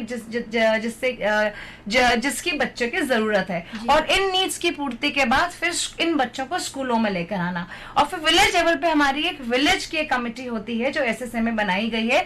उनका ये काम होता है कि मॉनिटर करें कि आपके सारे के सारे जो बच्चे जो उस गांव के हैं वो स्कूल में आ रहे हैं, और वो ये भी मॉनिटर करती हैं कि इसमें जो डिसेबल्ड बच्चे हैं वो भी हमारे रेगुलर स्कूल में आए. तो एक जो एजुकेटर का जो रोल है वो डिफरेंट लेवल्स पे वो अलग अलग रोल होता है. आज स्टेट लेवल पे ज्यादा विजन का रोल है, डिस्ट्रिक्ट पे ज्यादा ज्यादा इम्प्लीमेंटेशन का रोल है, ब्लॉक एंड क्लस्टर में ज्यादा ट्रेनिंग का रोल है, और स्कूल लेवल पे ज्यादा नीड सपोर्ट, जो बच्चे को जो नीड की जो पूर्ति है स्कूल लेवल पे वो ज्यादा इस तरह का ज्यादा रोल है। तो अपने लेवल पे अपनी इम्पोर्टेंस है, उनके अपने वर्क है। जी जी जी, देखिए जहाँ तक एसएसए का सवाल है ना, एसएसए का विजन को अगर हम थोड़ा एनालाइज करें तो पाएंगे कि एसएसए एक ऐसा प्रोग्राम है जिसमें कि every child irrespective of the characteristics, है ना, बच्चे के पास क्या फीचर्स हैं, बच्चे की क्या आवश्यकता है, उनको ध्यान में रखा गया है और उनकी नीड को ध्यान में रखा गया है। क्योंकि अगर हमें जरूरत होती केवल पेडागोजी की तो बस सभी पर एक मेथोडोलॉजी, हमारा प्रारंभिक शिक्षा देना है, सभी को एक मेथोडोलॉजी के साथ हम प्रारंभिक शिक्षा दे सकते थे। बट यहाँ पे एक कंपोनेंट रखा गया, आई इंक्लूसिव एजुकेशन। क्यों रखा गया? क्योंकि हमें पता है कि कुछ ऐसे बच्चे हैं जिनको इंक्लूसिव एजुकेशन यानी कि स्कूल को उस तरह से तैयार करना है, हमें स्कूल को हमें बनाना है उनके लिए, ना कि उनको बनाना है स्कूल के लिए। तो स्कूल भी तैयार होना चाहिए, उसके लिए हमें एक स्पेशल कंपोनेंट रखा गया। एक कंपोनेंट डिसएडवांटेज चिल्ड्रन, बहुत सारे ऐसे चिल्ड्रन हैं जो कि स्कूल आने में समर्थ नहीं होते हैं, उनके लिए क्या करना चाहिए, कौन कौन सी बातों का ध्यान रखना चाहिए, कैसे उन्हें मदद करना चाहिए जिससे कि वो स्कूल आ जाए, कैसे उन्हें मोटिवेट करना चाहिए, कैसे उन्हें फैसिलिटेट करना चाहिए जो कि वो स्कूल आ जाए। तीसरा है कि कम्युनिटी को किस तरह से मोबिलाइज करें, कम्युनिटी को किस तरह से मोटिवेट करें जिससे कि वो हमारे इस प्रोग्राम में के ऑब्जेक्टिव को मीट करने में ज़्यादा मदद करें। तो इन सभी बातों का ध्यान एसएसए में रखा गया है और उसका अल्टीमेट गोल क्या है? उसका अल्टीमेट गोल है कि to achieve this education for all. जी, तो ये एक गोल को अचीव करने के लिए हमें डिफरेंट कंपोनेंट को अल्टीमेटली क्या है कि हमें इंक्लूसिव एजुकेशन में यही चाहिए, एज पर द नीड हमें एजुकेशन में व्यवस्था करनी चाहिए। तो एसएसए एक प्रोग्राम, ऐसा प्रोग्राम है जो प्योरली इंक्लूसिव प्रोग्राम है, इनको हम कह सकते हैं, जो कि इंक्लूसिव एजुकेशन को सही डिफाइन करता है इनफैक्ट। जी, जैसे कि सर आपने बताया कि एसएसए में हर किसी का राइट है एजुकेशन लेने का और it's purely the inclusive programme, मतलब everybody is included in this programme. Yes, it is everybody, not included. Rather, for every person's, every child need has been taken care by this program. सभी बच्चों के need को ध्यान में रखा गया है। दूसरा एक ऐसा भी इसमें कंपोनेंट है जो कि केवल फर्स्ट जनरेशन लर्नर को टैकल करता है। कुछ ऐसे बच्चे हैं जिनके बस पहला जनरेशन है जो कि स्कूल आ रहे हैं, उनके पहले स्कूल उनके ट्रेडिशन में किसी ने नहीं देखा, तो उनके बच्चों का अलग नीड होता है। उन बच्चों को पहले तो हमें एक शिक्षा से अवगत कराना है, उसके लिए भी प्रॉपर प्रोविजन एसएसए में रखा गया है। तो एसएसए एक बहुत ही ब्रॉड कंसेप्ट का फ्लैगशिप प्रोग्राम है जो हमारी सभी एजुकेशनल नीड को, ज़रूरत को महसूस किया और पूरा करने की कोशिश किया जा रहा है इसमें। तो ये बेसिकली हम कहेंगे कि एक्शन, इंक्लूसिव एजुकेशन को जो पूरा करने के लिए जो एक्शन है उसमें एक बहुत इंपॉर्टेंट स्टेप है एसएसए। बिल्कुल। एसएसए के बारे में हम अभी और डिस्कस करेंगे डिटेल में, लेकिन उसके पहले क्योंकि ये हम समझते हैं इम्पॉर्टेंट एस्पेक्ट है जो हमारे के कितने मॉडल्स हैं एसएसए में जो कि फॉलो करते हैं, उसमें रेगुलर स्कूल क्या है, स्कूल रेडीनेस क्या है, और फिर होम बेस्ड एजुकेशन क्या है। उसमें होम बेस्ड भी इम्पॉर्टेंट है, particularly for children with disability और अदर डिसएडवांटेज, उनके लिए होम बेस्ड किस तरह से हम करते हैं, इसके लिए भी हम डिटेल अभी चर्चा करेंगे थोड़ी देर में। जी, तो जैसे कि सर ने बताया कि different models are there, so we would like to know about their details. 3 basic models हैं एसएसए में: regular school, school readiness programme and home based support programmes. Regular school का सिंपल मतलब ये है कि एक सामान्य स्कूल में हम अपने डिसेबल या स्पेशल नीड्स वाले बच्चों को लेकर आए, और एसएसए क्या करता है कि रेगुलर स्कूल्स को प्रिपेयर करता है। जैसे कि मैंने पहले कहा था, उसमें बैरियर फ्री फीचर्स हों, टीचर्स को ट्रेन करें, नॉन डिसेबल बच्चों को तैयार करें ताकि वो डिसेबल बच्चों को एट पार उनको ट्रीट करें, उनको अपना फ्रेंड बनाए। तो रेगुलर स्कूल की जो बात होती है कि we prepare a regular schools to mainstream children with special needs. दूसरा, स्कूल रेडीनेस। कुछ ऐसे बच्चे होते हैं जैसे कि आपके बच्चे का विजन लो है या टोटली ब्लाइंड बच्चे हैं, उनको एकदम तो उठा के स्कूलों में हम लेके नहीं आ सकते, they need to have some kind of basic training. तो स्कूल रेडीनेस प्रोग्राम सिर्फ एक पैकेज प्रोग्राम है जिसमें कि हम कुछ डिसेबल बच्चों को बेसिक स्किल्स देते हैं, और उन स्किल्स को पाने के बाद वो आपके रेगुलर स्कूल में आने के लिए पूर्ण रूप से सक्षम या तैयार हो जाते हैं। जैसे कि ब्लाइंड बच्चे को ब्रेल देना, हियरिंग इम्पेयर्ड बच्चे को साइन लैंग्वेज सिखाना, ये कुछ बेसिक स्किल्स हैं जो हम अपने बच्चों को स्कूल रेडीनेस प्रोग्राम्स के थ्रू देते हैं under SSA.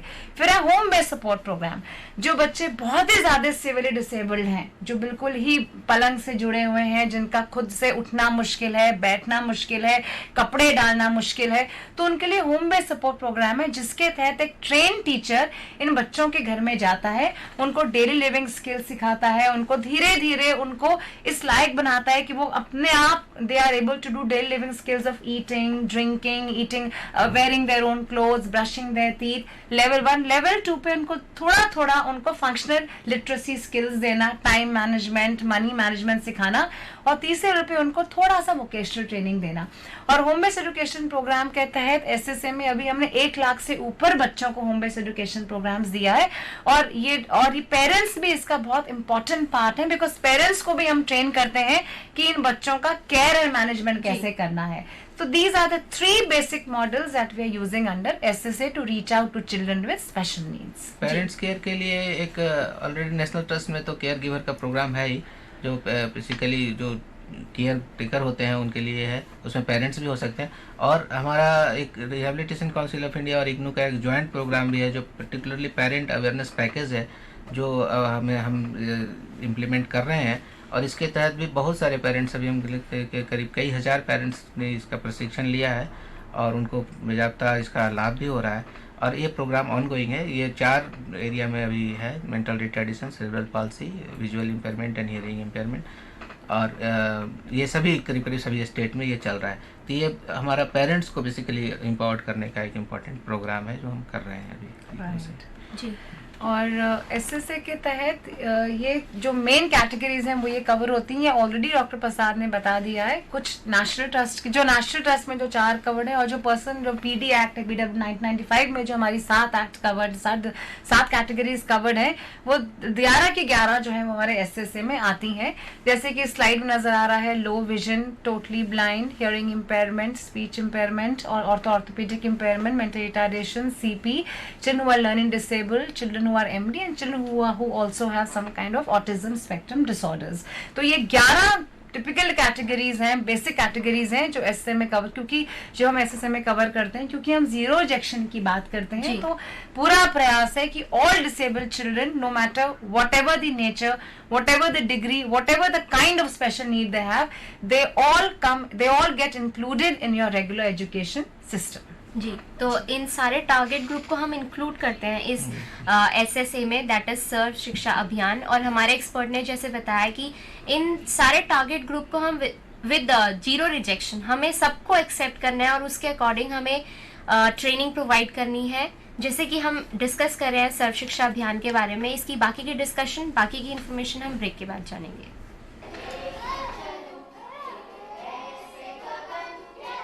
This is Aparna.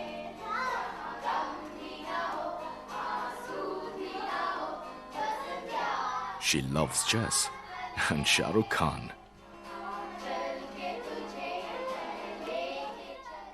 Her best friend is Swati.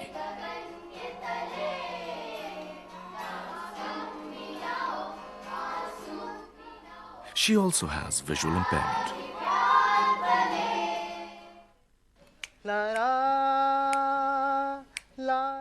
This is Neeraj.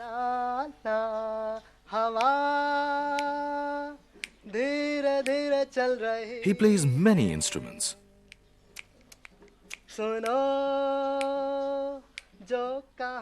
He loves Mohammad Rafi and cricket.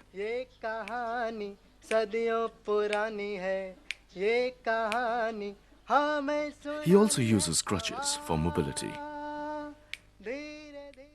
चंदा है तू, मेरा सूरज है तू, This is Raj Bala. मेरी आँखों का तारा है तू, जीती हूँ मैं बस तुझे देख कर। With her husband and daughter.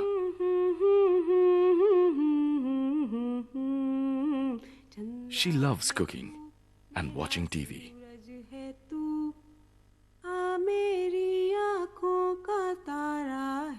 She also has cerebral palsy.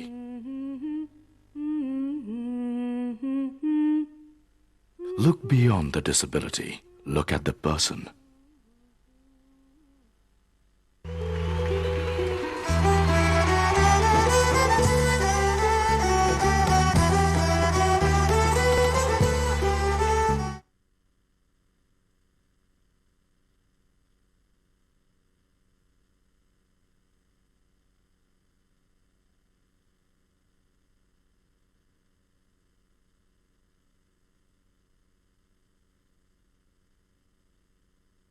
The state of knowledge exists. The will, the capacity, and method are usually the problem. मानसिक मंदता एक ऐसी विकलांगता है जो 18 वर्ष की आयु से पूर्व कभी भी हो सकती है, जिसमें व्यवहार अनुकूलता में कमी एवं बुद्धि क्षमता 70% से कम होती है।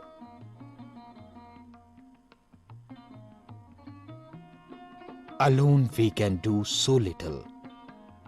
Together we can do so much. भारतीय पुनर्वास परिषद द्वारा देश भर में पंजीकृत केंद्र इस बात को प्रमाणित करते हैं। NIMH प्रादेशिक केंद्र नई दिल्ली एक ऐसा ही केंद्र है जहां छात्रों को प्रशिक्षण दिया जाता है।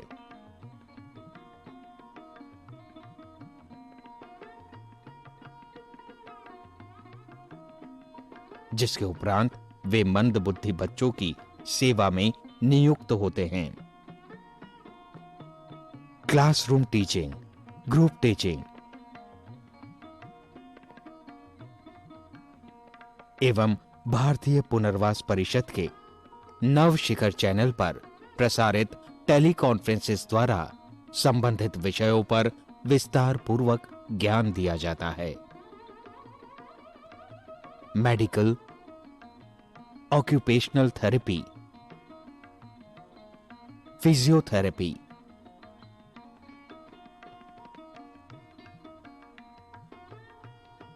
स्पीच थेरेपी,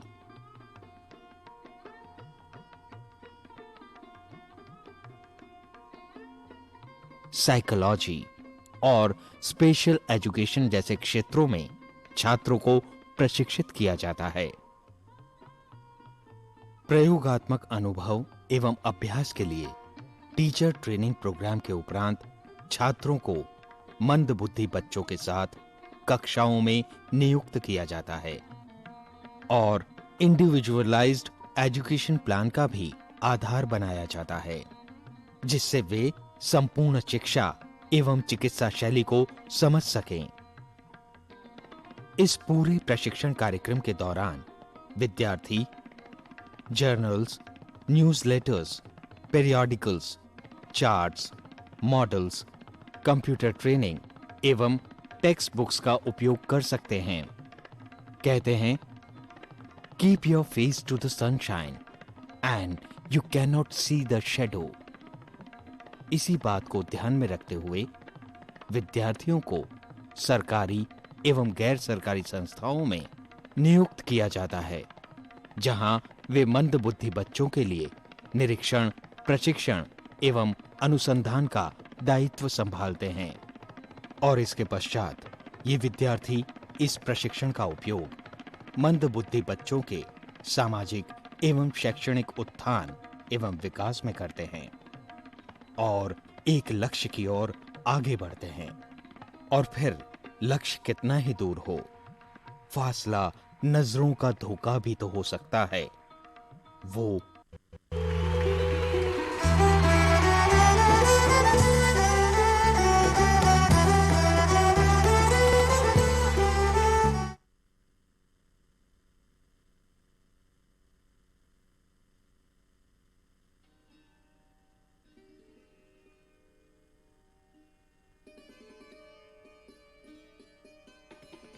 ऑटिज्म एक व्यापक विकासात्मक विकलांगता है जिसके लक्षण जीवन के प्रथम 3 वर्ष में ही दिखाई पड़ते हैं, जैसे असंगत खेल, असमान स्थूल एवं सूक्ष्म गामक क्रियाएं, शाब्दिक संकेतों पर अभिव्यक्ति न देना, Where is the cup? देखो, open your eyes, open करो, open करके, open.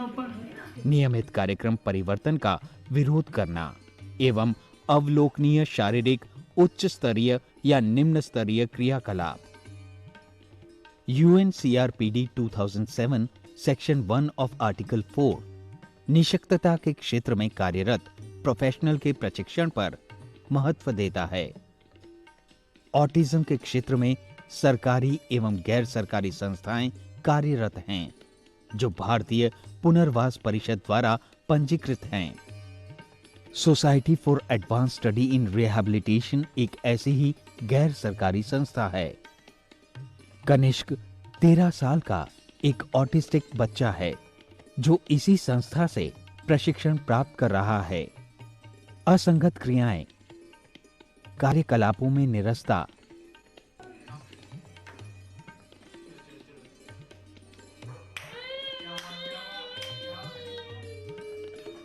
असमान स्थूल एवं सूक्ष्म गामक क्रियाएं जैसे बॉडी रॉकिंग और फिंगर रिगलिंग उसमें देखी जा सकती है। उसे मैचिंग और पेस्टिंग, पॉइंटिंग जैसी क्रियाएं सिखाई जाती हैं। Very good. Glass. Where is the glass? Glass. Very good. Cup को टच करो जल्दी से। कप को। Where is the cup? Very good. Cup में क्या करता है कनिष्क? टी पीता है। चलो glass. Where is the glass? Very good. चलो बाउल की तरह, बाउल जल्दी से टच करो बाउल को। Very good. बाउल में क्या करता है कनिष्क? तथा साथ ही साथ रोजमर्रा की आवश्यकताएं जैसे खाना, पीना, कपड़े पहनना,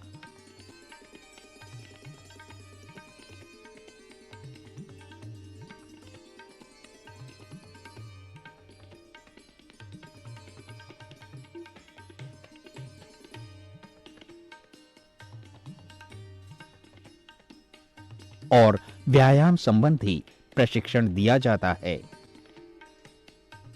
ऑटिस्टिक बच्चों को भिन्न भिन्न प्रकार की कार्यविधियां उनके स्तर के अनुसार सिखाई जाती हैं। जैसे कुछ बच्चों के लिए colouring with in one area, matching and identification, fine motor skills, I hand coordination, concept of vegetables, fruits, body parts, colours पर जोर दिया जाता है तथा कुछ को प्रश्न पढ़ के उत्तर देने में और रोजमर्रा की आवश्यकताओं को पूरा करने में सक्षम बनाया जाता है। इसके अलावा राइम्स, डांसिंग, सिंगिंग द्वारा लेजर एंड रिक्रिएशनल एक्टिविटीज में भाग लेने के लिए प्रोत्साहित किया जाता है।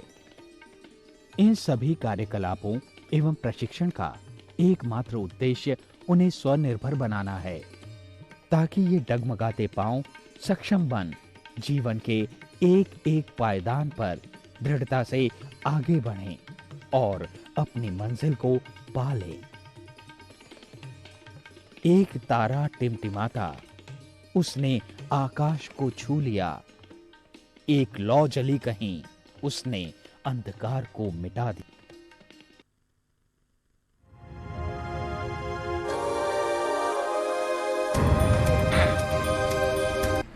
Welcome back to our discussion.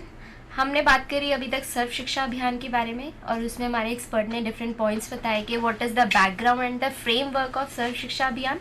तो इसी डिस्कशन को आगे बढ़ाते हुए हम इसके बारे में और जानकारी लेंगे हमारे एक्सपर्ट से। जहाँ तक सर्व शिक्षा अभियान, अभी हम बात कर रहे थे सर्व शिक्षा अभियान की, उसका बेसिक जो पर्पस है वो यह है कि राइट टू एजुकेशन को फुलफिल करना। राइट टू एजुकेशन, क्योंकि आज बच्चों का राइट है शिक्षा, सभी का राइट है शिक्षा, तो उस राइट को, उस अधिकार को पूरा करने के लिए इस सर्व शिक्षा अभियान में, या जो हमारा राइट टू एजुकेशन एक्ट है उसके अंतर्गत ये व्यवस्था की गई है कि सभी बच्चे 6 to 14 ईयर्स के जो बच्चे हैं उनको फ्री एजुकेशन दिया जाए, और अनिवार्य शिक्षा, कंपलसरी एजुकेशन जरूरी है। दूसरा है कि किसी तरह का उनसे फ़ी नहीं चार्ज कर सकता कोई भी स्कूल फ़ी का डिमांड नहीं कर सकता, फ़ी को चार्ज नहीं कर सकता उनसे, और एनी टाइप ऑफ फी नहीं करना। दूसरा, उनको एजुकेशन को, शिक्षा को प्राप्त करने के लिए जो भी प्रयास करना है उस प्रयास में सहायता करना, उसको और फैसिलिटेट करना, उसको सहायता करके उनके प्रयास को पूरा करने का एक सहायता करके उनके प्रयास को पूरा करने में मदद करने की भी व्यवस्था है इस राइट टू एजुकेशन में। दूसरी बात जो ये है कि जो मेन फैक्टर है जिसका अभी ने डॉक्टर चड्डा ने भी जिक्र किया था, वो था जीरो रिजेक्शन पॉलिसी। सर्व शिक्षा अभियान में हम बिल्कुल इस बात को नहीं मानते कि कोई बच्चा रिजेक्ट करने के लायक है या कोई बच्चा नहीं पढ़ने लायक है। ये फिलॉसफी ही नहीं है, ये बेसिक कॉन्सेप्ट है कि सभी बच्चे पढ़ सकते हैं, चाहे कोई भी बच्चा हो, अगर वो बच्चा है तो पढ़ सकता है। यानी कि जीरो रिजेक्शन वर्ड है ही नहीं। Zero rejection policy means no rejection word, यहाँ रिजेक्शन वर्ड है ही नहीं, only acceptance. And then multi option model. क्यों? क्योंकि जब हम जीरो रिजेक्शन की बात करते हैं तो वहाँ पे हमें एक मॉडल से काम नहीं चलेगा, क्योंकि बच्चे सभी प्रकार के बच्चे हैं और सभी प्रकार के बच्चे में एटलीस्ट हम ग्रुपिंग में तो कर ही सकते हैं। डिफरेंट नीड, डाइवर्स नीड को डाइवर्स ग्रुप में तब्दील कर सकते हैं, एक यूनिट के रूप में नहीं ले सकते, एक हर बच्चे को एक इकाई के रूप में नहीं ले सकते, लेकिन हाँ सभी बच्चे को एज पर द कॉमन नीड हम डिफरेंट ग्रुप में डाइवर्ट कर सकते हैं। और उसके लिए हमें मल्टी ऑप्शन मॉडल को अपनाना ही होगा शिक्षा देने के लिए। तो कुछ मल्टी ऑप्शंस मॉडल के बारे में अभी चर्चा की गई थी, जिसमें कई प्रकार के मॉडल हैं। क्लासरूम मॉडल हैं, रिसोर्स रूम मॉडल हैं, होम बेस्ड मॉडल हैं, इटिनरेंट मॉडल हैं। ये जितने भी मॉडल हैं आप इसके बारे में पूरी तरह से अवगत हैं, और इन सभी मॉडलों को हम यहाँ पर यूज करते हैं सर्व शिक्षा अभियान में, क्योंकि सर्व शिक्षा अभियान में सभी मॉडल को उतनी ही प्राथमिकता दी गई है। किसी एक मॉडल को ऐसा नहीं है कि बहुत ज़्यादा प्राथमिकता दी गई या बहुत ज़्यादा महत्व दिया गया और दूसरे मॉडल को इग्नोर किया गया। सभी मॉडल का इक्वल महत्व है और सभी की अपनी उपयोगिता है। जगह डिफरेंट हो सकता है, किसी की उपयोगिता यहाँ पे है, किसी की उपयोगिता वहाँ पे है, किसी की उपयोगिता एक ग्रुप के लिए, दूसरे की उपयोगिता दूसरे ग्रुप के लिए, लेकिन सभी मॉडल का इक्वल इम्पोर्टेंस माना गया है। तो ये सर्व शिक्षा अभियान का ये भी एक बहुत इंपॉर्टेंट फीचर है या विशेषता कह सकते हैं। और दूसरा क्या है कि बेसिकली राइट टू एजुकेशन के अंतर्गत जो चिल्ड्रन में डिसेबिलिटी की हम बात करें, उसके मतलब है कि कोई भी बच्चे को स्कूल से बाहर रहना नहीं चाहिए, सभी बच्चे को स्कूल में आना चाहिए। कोई बच्चे नहीं जाने के लिए, स्कूल में जाने के लिए, या उनको किसी तरह का ऐसा नहीं हो कि किसी कॉन्स्ट्रेंट के कारण वो स्कूल में नहीं जा पाए। तो कॉन्स्ट्रेंट को दूर करना, लिमिटेशंस को दूर करना भी किसी प्रोग्राम का एक फर्ज होता है, और उस प्रोग्राम में लिमिटेशंस को दूर करने के लिए जो नीड का ज़रूरत होता है या लोगों के सहयोग का ज़रूरत होता है, उसके लिए भी कम्युनिटी मोबिलाइजेशन के लिए प्रॉपर व्यवस्था है। और कम्युनिटी मोबिलाइजेशन भी एक इम्पॉर्टेंट कंपोनेंट है सर्व शिक्षा अभियान के अंतर्गत। और दूसरा क्या है कि केवल उनको शिक्षा देना ही एक हमारा इम्पोर्टेंट एम या गोल नहीं है। शिक्षा देके उनको प्रॉपर सोसाइटी में या समाज में स्थापित करना, मेन स्ट्रीम करना, जिनको हम रिहैबिलिटेशन की बात करते हैं, रिहैबिलिटेट करना, स्थापित करना, एक प्रोडक्टिव सिटीजन के रूप में स्थापित करना भी इम्पोर्टेंट वर्क है, जिसका हम from the very beginning of education, जब भी हम उनको स्कूल में लाते हैं उसी समय से हमारा एक जो गोल होता है वो होता है लाइफ स्किल ओरिएंटेड गोल, या लाइफ स्किल किस तरह से जीवन को जीने का भी शिक्षा एक माध्यम है जीवन को जीने का, तो उसको उस गोल को लेकर के चलते हैं। And all kinds type nature degree of children with special need have to be reached out to school, मतलब सभी को स्कूल में जाना है इररेस्पेक्टिव ऑफ द कैरेक्टरिस्टिक्स जी। और उनको स्कूल से उसी तरह से वापस आना है जैसे सभी बच्चे आते हैं। उसमें चाहे पीयर सपोर्ट लेना हो या टीचर का सपोर्ट हो, किसी का भी सपोर्ट हो, सोसाइटी का सपोर्ट हो, नेबरहुड का। इसके लिए जो इम्पोर्टेंट कुछ एस्पेक्ट हैं जो हम आपके सामने रख रहे हैं वो है building developing resources for resource support. Resource support का क्या मतलब होता है यहाँ पे? रिसोर्स सपोर्ट का आप कुछ एक्सप्लेन करना चाहेंगे? रिसोर्स सपोर्ट का बेसिकली मतलब होता है कि एक डिसेबल बच्चे को जिस प्रकार के सपोर्ट की ज़रूरत हो उस प्रकार का सपोर्ट बच्चे को मिले। जो जब हम नीड बेस्ड सपोर्ट की बात करते हैं, that is called appropriate resource support. तो अगर हम सब डिसेबल बच्चों को अप्रोप्रिएट रिसोर्स सपोर्ट देना चाहते हैं तो ये ज़रूरी है कि उसी प्रकार के रिसोर्सेज डेवलप हों। रिसोर्सेज ह्यूमन भी हो सकते हैं या इक्विपमेंट भी हो सकता है, तरह तरह के रिसोर्सेज होते हैं। If you can explain doctor. Yes, resources means जैसे अब 2-3 बातें हैं। हम इस बच्चे को स्कूल में लाए, उनको स्कूल में दाखिला भी करा दिए, लेकिन बच्चे को लाना है स्कूल डेली। अब टीचर के लिए संभव नहीं है कि वो डेली बच्चे को घर से लाए। तो हमें घर से लाने के लिए कहीं ना कहीं किसी को प्रेरित करना पड़ेगा, किसी को मोटिवेट करना पड़ेगा, ट्रांसपोर्ट की व्यवस्था करनी पड़ेगी। और अगर ट्रांसपोर्ट की व्यवस्था अगर बहुत एक्सपेंसिव है तो उसको कॉस्ट इफेक्टिव भी बनाना पड़ेगा। ये मैं एक एग्जांपल दे रहा हूँ, जस्ट आपके साथ शेयर कर रहा हूँ। अब उसमें हमें हो सकता है ऐसे लोगों का हेल्प लेना पड़े जो ऑलरेडी अवेलेबल हैं, लेकिन उनको ये अपने कर्तव्य का बोध नहीं है कि हमें ये भी करना चाहिए। तो हमें उनको ये बताना है कि नहीं, आपका भी सपोर्ट इसमें चाहिए, आप एक रिसोर्स हैं हमारे, आप एक हमारे लिए संसाधन है। अब कोई ट्रांसपोर्टर है जिनके पास ट्रांसपोर्ट फैसिलिटी है, अब आप 1 घंटे के लिए अपना ट्रांसपोर्ट को मुहैया करा दीजिए, जो भी पेट्रोल का होगा वो हम बेयर कर सकते हैं स्कूल से या लोगों की मदद से, लेकिन अदर जो उस कंटीजेंट अमाउंट का खर्चा वो नहीं देंगे, वो आपके तरफ से करना है। तो ये हमारे रिसोर्स हम टैप करें। दूसरा रिसोर्सेज की बात होती है कि अगर पेरेंट्स को मोटिवेट करना है कि आप अपने बच्चों को स्कूल भेजें, उसके लिए टीचर के साथ साथ हमें कुछ एक्सपर्ट्स का भी हेल्प लेना पड़ता है। जैसे काउंसलर का हेल्प लेना है, कुछ बच्चे को नीड है काउंसलिंग का, उसका ये भी एक रिसोर्सेज में आते हैं कि कैसे कैसे रिसोर्सेज की ज़रूरत है वहाँ पे जिनको कि हम टैप कर सकते हैं, ले सकते हैं। उसके बाद जो रिसोर्सेज है वो है एड्स एंड एप्लायंसेज, बच्चे के लिए खास करके इनके चिल्ड्रन विद डिसेबिलिटी के लिए एड्स एंड एप्लायंसेज। बच्चे को अगर जो जैसे मोटर्स पार्ट में या ऑर्थोपेडिक प्रॉब्लम है तो उनको व्हील चेयर की ज़रूरत हो सकती है जी। इस तरह के जो ऑर्थोपेडिक एड्स है, प्रोस्थेटिक एड है, उनको ज़रूरत पड़ सकती है। हियरिंग इम्पेयर्ड बच्चा है उनको हियरिंग एड की ज़रूरत पड़ सकती है। विजुअल इम्पेयर्ड बच्चा है उनको लो विजन है तो लो विजन एड्स की ज़रूरत पड़ सकती है। विजुअल है तो उनको ओरिएंटेशन एंड मोबिलिटी एड की ज़रूरत पड़ सकती है। तो इन एड्स एंड एप्लायंसेज का भी हम रिसोर्स सपोर्ट के रूप में ले सकते हैं, और ये भी एक इम्पॉर्टेंट रिसोर्सेज होता है जिनकी आवश्यकता बहुत ज़रूरी है। और इन सभी रिसोर्सेज को पूरा करने के लिए पर्टिकुलरली सर्व शिक्षा अभियान में पूरी तरह से व्यवस्था की गई है, और उसको अब जरूरत होती है यहाँ पर proper coordination and networking with the other organisation. और वो अगर आप डिटेल में आप जानना चाहेंगे तो आप अपने पास भी देख सकते हैं कि हर जगह ये इसकी व्यवस्था किस तरह से नेटवर्किंग करके की जा रही है, और ये एसएसए में किया जा रहा है। अब अगर आपको जानकारी चाहिए तो आप अपने जो नियरेस्ट एसएसए सेंटर हैं या जो भी एसएसए के ऑफिशियल हैं, जो अथॉरिटीज हैं, आप उनसे कंसल्ट करके आप उसके बारे में जानकारी प्राप्त कर सकते हैं। सर, जैसे आपने एसएसए में बताया कि what it demands and fulfilling the pre requisites with the proper coordination and networking, कैसे हम इसको वर्कआउट कर सकते हैं। बिल्कुल। अगर एक जैसे हम ये प्रोग्राम चल रहा है, हम उसका प्रॉपर वर्क चल रहा है, पर हमें फीडबैक लेना है कि इज दिस वर्किंग प्रॉपर्ली, तो can we get the feedback? Yes sure, क्योंकि एसएसए हम एसएसए के बारे में बात कर सकते हैं, क्योंकि एसएसए जो है ना ये community and programme owned programme है। ये ऐसा कोई प्रोग्राम नहीं है जो कि ये कहीं छुपा हुआ है। ये कम्युनिटी का प्रोग्राम है, कम्युनिटी के लिए है और कम्युनिटी के द्वारा है, क्योंकि इसमें कम्युनिटी को ही रिस्पॉन्सिबल बनाया गया है, इसमें कम्युनिटी को ही अकाउंटेबल बनाया गया है। और अगर मैं इन्फॉर्मेशन के लिए बताऊं कि ये पंचायती राज सबसे ज़्यादा अकाउंटेबल है इस प्रोग्राम, क्योंकि सभी पंचायत को एम्पावर्ड किया गया है क्योंकि ये माना जाता है कि उनका प्रोग्राम है और वो खुद अगर इसको मॉनिटर करें तो ज़्यादा अच्छा से कर सकते हैं, क्योंकि वो अपने नीड के अनुसार इस प्रोग्राम को चला सकते हैं।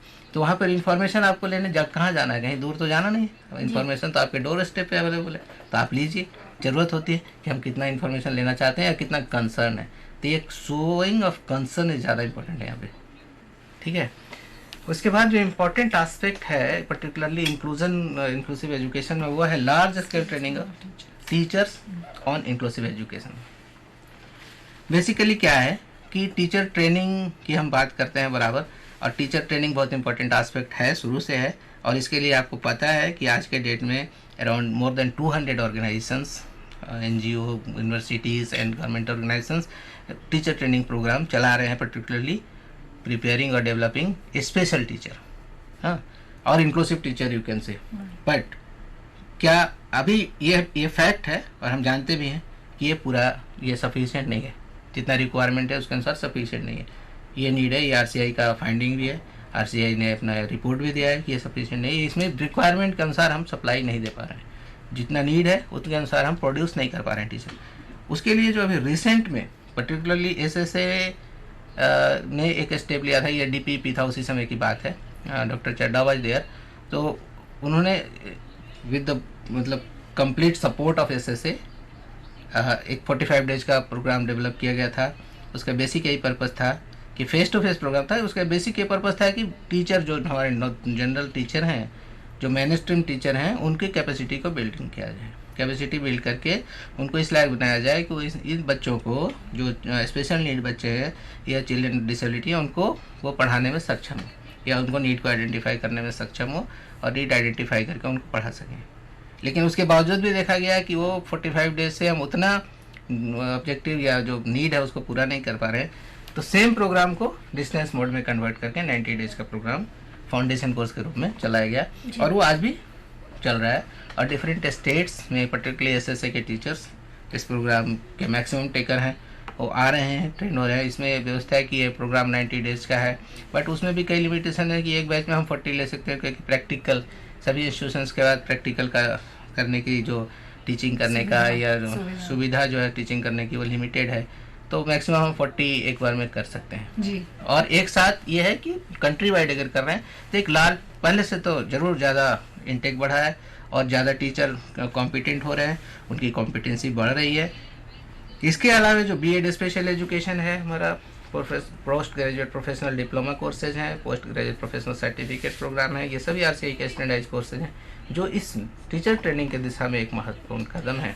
और ये 90 डे का जो टीचर ट्रेनिंग है उसमें एसएसए के तहत हमने कोई 1 लाख से ज्यादा टीचर्स को ट्रेन किया है, तो मुझे लगता है ये काफी अच्छी अचीवमेंट है, इम्पोर्टेंट स्टेप है, ताकि रेगुलर टीचर ज्यादा से ज्यादा ट्रेन हो सकें रेगुलर डिसेबल बच्चों को हैंडल करने में। जी। नेक्स्ट जो हम बात करेंगे यहाँ पर, जब हम शुरू से हम बात कर रहे हैं कि नीड, बच्चे के नीड को आइडेंटिफाई करना है, अकॉर्डिंग टू नीड एजुकेशन की व्यवस्था करनी है, इसके लिए हमें ये तो कुछ ना कुछ स्टैंडर्ड क्राइटेरिया डिवाइस करना पड़ेगा कि नीड के अनुसार क्राइटेरिया हैं क्या, किसके आधार पे हम नीड को आइडेंटिफाई करेंगे, एटलीस्ट बच्चे को लेवल करेंगे, क्योंकि नीड सभी का अलग अलग होता है, सभी नीड को अलग अलग आइडेंटिफाई कर सकते हैं और लेकिन इंडिविजुअल नीड को पूरा करना किसी स्कूल के बस की बात नहीं है जी। तो उसके लिए हमें सभी बच्चों के ग्रुप वाइज लेबलिंग करना जरूरी होता है। तो उसके अनुसार ये आप स्लाइड देख सकते हैं, इसमें है कैटेगरी 1। अगर आप स्लाइड देखें तो आपको पता लगेगा इस स्लाइड में कि classification of children with disability according to learning need. ये लर्निंग नीड क्या है, तो कैटेगरी 1 में जो रखा गया है वो है in category 1 includes children who can study in a general class with some special inputs. It means they require some special attention or special curriculum, not curriculum, rather methodology, special teaching techniques बात करते हैं, तो उनको हम category 1 में रखते हैं। और these are the children who are of mild who are very mildly disabled, who can be easily be handled in your regular school with little training to your regular classroom teacher. Yeah, and it is estimated that 45% of the children with disability belong to this category. Yeah. So now remains only 55%. Then they comes to now we come to the category 2, that includes the children with mild and moderate disabilities who need counseling services from time to time. It means they have the disability, they belongs to mild and moderate. They can easily cope up with the regular school setup. Yeah. And but some time to time when they feel some problems in adjustment or in a problem in adapting the situation, that can be overcome through proper counseling. Right. And the counseling can either come from the teacher or it can or the teacher can also counsel parents. तो 2 तरह की counselling, 3 तरह की हो सकती है, parental counselling हो सकता है, चाइल्ड काउंसलिंग हो सकती है, and teacher can also be counselled by some special education teacher who can counsel the teacher on how to teach these disabled children. तो 3 तरह की काउंसलिंग this estimates about 30%. 30% जी। And the third category is this includes the children with moderate severe disabilities need resources assistance including corrective aids and periodical help in academic areas. This is the third category. That third category is only 15% of the children belongs to this category, and those who needs the special corrective aids and corrective action also sometimes. And these are the children who would also from time to time require help from a special resource teacher. Yes, right. तो ये जरूरी है कि हर school में नहीं तो एक cluster of schools के लिए एक स्पेशल टीचर को अपॉइंट किया जाए जो रेगुलर स्कूल को विजिट करे टाइम टू टाइम और डिसेबल बच्चों को वो प्लस करिकुलम स्किल्स दे जो which the child would require in a regular classroom setup. Right. And the fourth category is including the children with severe disabilities who require direct attention from a special teacher. So the role of a special teacher is here important, and you can say now easily you can understand the special teacher are also equally important as the resource teacher or mainstream teacher. So the 10% children belongs to this category and they require special attention time to time. Now time to time always. तो इसमें हम ये देख सकते हैं कि जैसे कि स्लाइड में they category 1 to 3 can be manage by general classroom teacher with input in special education, which means 90% of your disabled children can go to a regular class and only 10% children जो हैं जो बहुत ही ज्यादा severely disabled हैं, they might go to a special school or they might require some kind of home based education program, but by and large most of your disabled children with little preparation of school and teachers can go to your regular class or regular school setup. So these teachers are being given the training so that they can handle these children. Yes. Yes. They are being given training and their orientation are towards the how to deal with the children with special needs. Or in other words, you can say that through this training, their capacity is being enhanced and they are being equipped with the techniques and methodology of teaching such children. Right. This is the main crux of this thing. Right. So these are what we are talking about. जो अभी तक हमने बात की वो सभी एक inclusive education के टूल्स हैं जो हम यूज कर रहे हैं या जिनके तहत हम इंक्लूसिव एजुकेशन की ओर अपना इंक्लूसिव एजुकेशन के गोल को पूरा करने के लिए प्रयासरत हैं. उसी के क्रम में आपने सुना होगा कि even right of person with disability, जिसका हमारा देश, हमारा कंट्री एक सिग्नेटरी है और उसने रेटिफाई भी किया है. इसके अंतर्गत article 24 of UNCRPD, even right for convention of right of person with disability, this is article 24 deal with the education. और उसके अंतर्गत ये कहा गया है, क्योंकि ये इम्पोर्टेंट टूल है, ये इसके अंतर्गत सारी व्यवस्थाएं हैं. इसमें जो भी प्रोविजन है वो राइट बेस्ड प्रोविजन है, न कि चैरिटी बेस्ड. तो ये इंक्लूसिव राइट को काफ़ी अच्छी तरह से डिफाइन करता है और inclusive right of inclusive education को पूरा करने में विभिन्न प्रकार के जो फैसिलिटीज़ या फैसिलिटेशन की ज़रूरत है वो इसके अंतर्गत किया गया है. इसके जो पहले हैं वो है, सबसे पहला है कि the development by person of disability of their personality, talents and creativity as well as their mental and physical ability to their fullest potential. It means कि जैसे हम नॉर्मल की बात करते हैं या सामान्य बच्चे की बात करते हैं, सामान्य व्यक्ति की बात करते हैं कि उनका पर्सनैलिटी एक इम्पॉर्टेंट फैक्टर है. पर्सनैलिटी जो क्या, पर्सनैलिटी साइकोफिजिकल सिस्टम यानी कि शारीरिक और मानसिक जो विशेषताएं उनका एक मिश्रण है. उसी तरह से इन बच्चों के भी जो पोटेंशियल है उसको हम पूरी तरह से यूज कर सकते हैं और उसको यूज करके उनको समाज में एक प्रोडक्टिव सिटीजन के रूप में स्थापित कर सकते हैं. दूसरा है enabling person with disability to participate effectively in a free society. Free society का क्या मतलब है, आप एक्सप्लेन करिए. फ्री सोसाइटी इसका मतलब है कि किसी तरह का भय नहीं हो, किसी तरह का हमें इनहिबिशन नहीं है. हम वहां से जाने में डरते हैं, नहीं मेरे पास ये थोड़ा सा डिसेबिलिटी लिमिटेशन है, हम उसको नहीं कोप अप कर पाएंगे. मैंने बच्चे में इतनी कॉन्फिडेंस होनी चाहिए कि वो कहीं भी जा करके इंटरैक्ट कर सके, कहीं भी जाके अपने पोटेंशियल को परफॉर्म कर सके या पोटेंशियल को सिद्ध कर सके, वहां पर प्रूव कर सके कि I am equally capable of doing this thing and move कर सके हर जगह, कोई without any limitation. Very well accepted in the society. Yes, so this is really very empowered society, you can say. And also that the society is fully geared and fully empowered to accept disabled people. Right. So, and the next in this regard is the person with disability are not excluded from the general education system on the basis of disability. This is ultimate inclusion, because and that the children with disabilities are not excluded from free and compulsory primary education and not from secondary education on the basis of disability. क्योंकि ऐसे बहुत से instances अभी भी हमें सुनने को मिलते हैं कि बहुत से डिसेबल्ड बच्चों को इसलिए एडमिशन नहीं दिया जाता क्योंकि स्कूल्स बोलते हैं कि ये बच्चा डिसेबल्ड है, क्योंकि ये कैसे आ सकता है हमारे रेगुलर स्कूल में. इसलिए तो सरकार ने स्पेशल स्कूल्स किए हैं तैयार.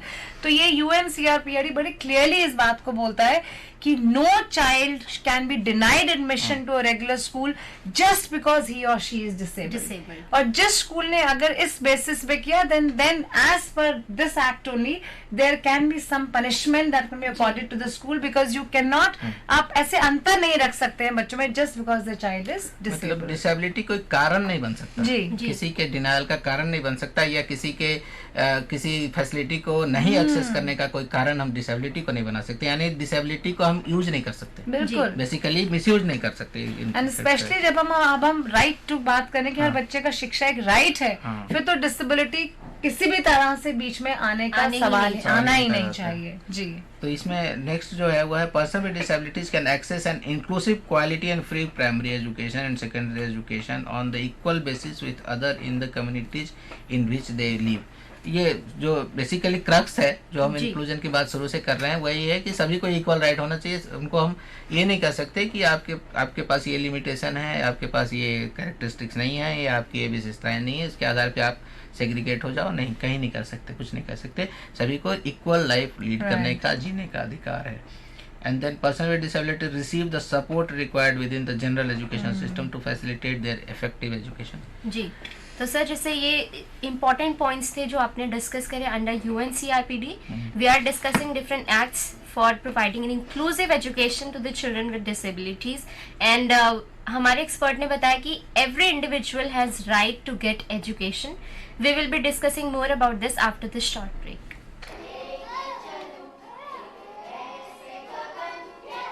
This is Aparna.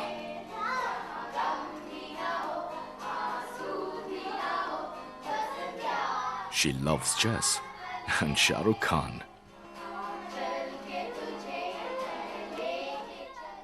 Her best friend is Swati.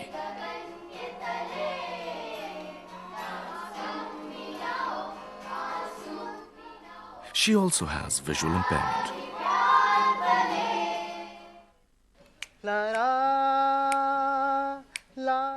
This is Neeraj.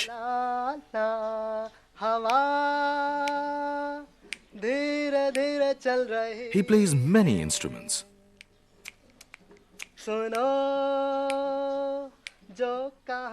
He loves Mohammad Rafi and cricket.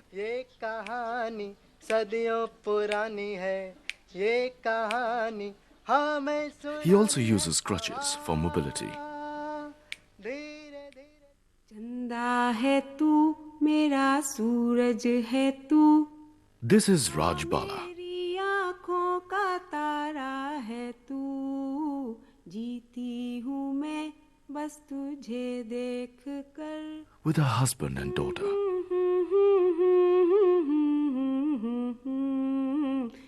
She loves cooking and watching TV. सूरज है तू आ मेरी आँखों का तारा है तू। She also has cerebral palsy.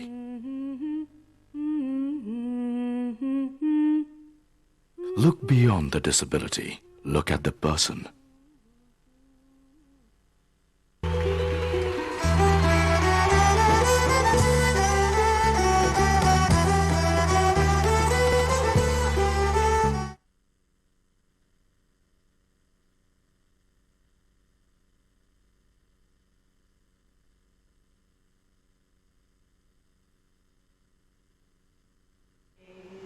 हम होंगे कामयाब, हम होंगे कामयाब, हम होंगे कामयाब एक दिन।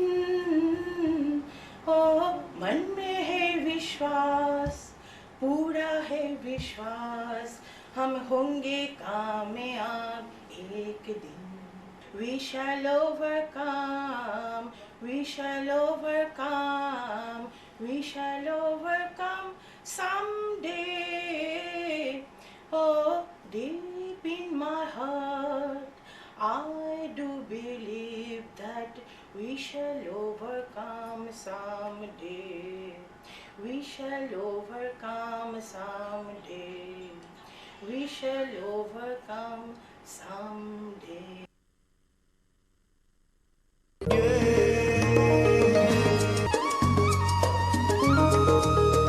कोई मुश्किल हो, दूर मंजिल हो, never stops us from dreaming. हारता है वो, हार माने जो, we are what we believe in. हम धरती को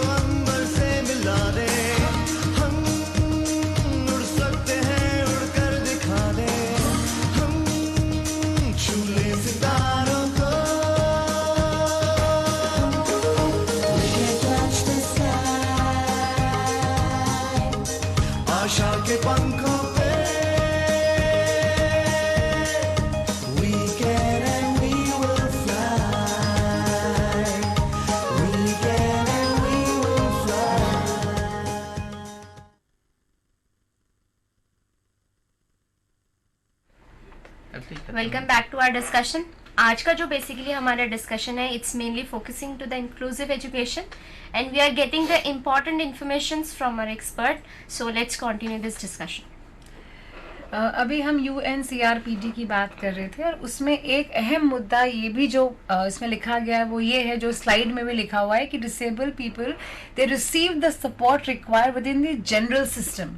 तो बात ये है कि जब हम ज़्यादा से ज़्यादा डिसेबल लोगों को जब रेगुलर सिस्टम में लेकर आते हैं तो ये ज़रूरी है कि उनको नीड बेस्ड सपोर्ट मिले। अब जब हम शिक्षा के इसके संदर्भ में बात करते हैं तो 3 मोटी मोटी बातें सामने आती हैं। अप्रोप्रिएट सपोर्ट होता है टीचर के माध्यम से, बैरियर फ्री एक्सेस के माध्यम से और एड्स एंड अप्लायंसेस के माध्यम से। टीचर सपोर्ट हो गया कि बच्चे को पूरा टीचिंग एंड लर्निंग में टीचर के थ्रू अप्रोप्रिएट सपोर्ट मिले ताकि बच्चे की टीचिंग लर्निंग है वो बैरियर फ्री हो सके। तीसरा है बैरियर फ्री एक्सेस, बच्चा स्कूल को बिल्कुल बैरियर फ्री होके जो है बच्चे को एक्सेस मिले और स्कूल के अंदर भी कोई ऐसे बैरियर्स ना हो जिससे कि बच्चे को प्रॉब्लम हो।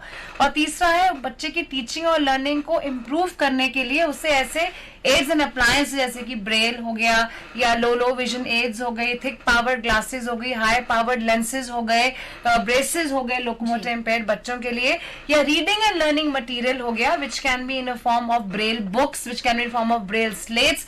तो हर तरह का वो एड्स एंड अप्लायंस बच्चे को मिले, वो भी एक अप्रोप्रिएट सपोर्ट के ही संदर्भ में हम उसको एक बहुत इंपॉर्टेंट पार्ट समझते हैं। इसके अलावा साइन लैंग्वेज भी एक इम्पॉर्टेंट सपोर्ट है, क्योंकि साइन लैंग्वेज में अभी क्या है कि हमारे यहाँ साइन लैंग्वेज का थोड़ा सा साइन लैंग्वेज इंटरप्रेटर की कमी है, या साइन लैंग्वेज में जो कॉम्पिटेंसी होनी चाहिए उनको कमी है, कॉम्पिटेंट ट्रेंड लोगों की कमी है। लेकिन ये भी एक सपोर्ट के रूप में in the course of time ये आ जाएगा इन ड्यू टाइम, और ये इसके लिए भी प्रयास जारी है, चल रहा है। और दूसरा क्या, ensure that the education of persons and in particular children who are blind, deaf और deaf blind, particularly multiple disability can say, as delivered in the most appropriate languages. Languages means कि उनका इसलिए कहा जाता है कि हम अपने लैंग्वेज के अनुसार नहीं, हम उनके नीड के अनुसार बात करें। जब भी बात करें तो अपने अनुसार नहीं, उनके लैंग्वेज में कौन सा लैंग्वेज, क्या लैंग्वेज उनके लिए इफेक्टिव है, या क्या लैंग्वेज में वो रिसेप्टिव है, कौन सा लैंग्वेज ज़्यादा उनके लिए सुटेबल होगा, इसका भी ध्यान रखना पड़ता है। और इसकी जो बेटर है कि उनको इसकी ध्यान में रखते हुए उनके साथ हम बात करें, जिससे कि जो बेसिक एजुकेशन ये कम्युनिकेशन का पर्पस होता है टू कन्वे द मैसेज, वो पूरा हो जाए, वो इम्पॉर्टेंट होता है। तभी अदरवाइज क्या है कि हम कन्वे करते जा रहे हैं और वो रिसीव नहीं हो रहा है, कॉम्प्रिहेंशन कुछ भी नहीं हो रहा है, तो वहाँ पे प्रॉब्लम आपका बरकरार रहेगा जस के तस। इसलिए लैंग्वेज बहुत इंपॉर्टेंट एस्पेक्ट है जो हमें ध्यान रखना पड़ेगा, और ये UNCRPD में भी काफ़ी जोर दे के कहा गया है। दूसरी बात यह है, जो state party shall take appropriate measures to employ teachers including teachers with disabilities who are qualified in sign language and braille, and to train professionals and staff who work at all level of education.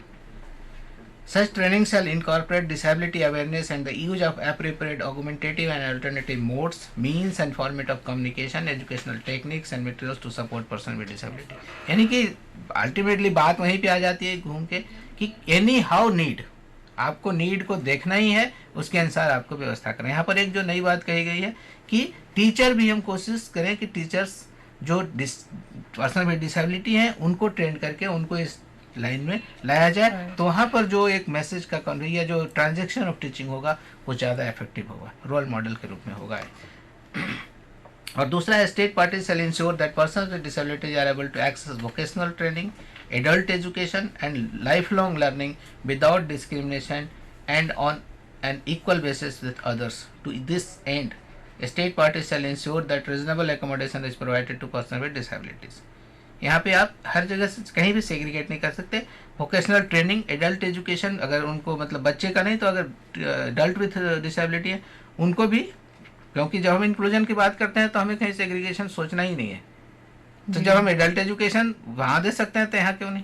बिल्कुल, तो inclusion तभी हमारा पूरा होता है। और बात ये हो रही है कि सारे लेवल्स पे उनको हम बिल्कुल इक्वल पार्टनर समझे डिसेबल बच्चों को, चाहे वो प्राइमरी लेवल हो, सेकेंडरी लेवल हो, वोकेशनल ट्रेनिंग हो या अडल्ट लर्निंग की स्टेज हो, they should be considered as equal partners. Yes, so now all this considering all these important acts, tools and vehicles, you can say, we can think more about the inclusion and inclusive education in a better way. Now I think we have a more clear concept about how to go about the inclusive education, how to perform in better way to achieve the inclusive education, and how can think better for the achieving the goal of inclusive education. This is all about the discussion. Now you can participate, you can ask if you have any question in mind. जी, जैसे कि sir आपने बताया inclusive education के बारे में, जो कि आजकल का बहुत ज़्यादा इम्पॉर्टेंट टॉपिक है, और उसमें हमने डिफरेंट एस्पेक्ट्स डिस्कस करे, जिसमें डिफरेंट एक्ट्स की हमारे एक्सपर्ट ने बात करी. डिफरेंट एक्ट्स में हमने देखा PWD act, national trust act, and their different target group, how they are working, what are the provisions the act is providing. और उसके साथ साथ हमने बात करी थी सर्व शिक्षा अभियान की, जिसमें कि एक गोल है जीरो रिजेक्शन का, और every child has the right to educate. तो ये हमने बात करी थी आज के डिस्कशन के बारे में, जिसमें हमारे एक्सपर्ट ने बहुत इंपॉर्टेंट इन्फॉर्मेशन आप लोगों को दी. तो आप लोगों को मोटिवेट होना है, and everybody should get motivated to give education, to participate in this programme and give education to all. Thank you, sir, for giving all these informations to our viewers. That was all about the today's discussion. Thank you so much.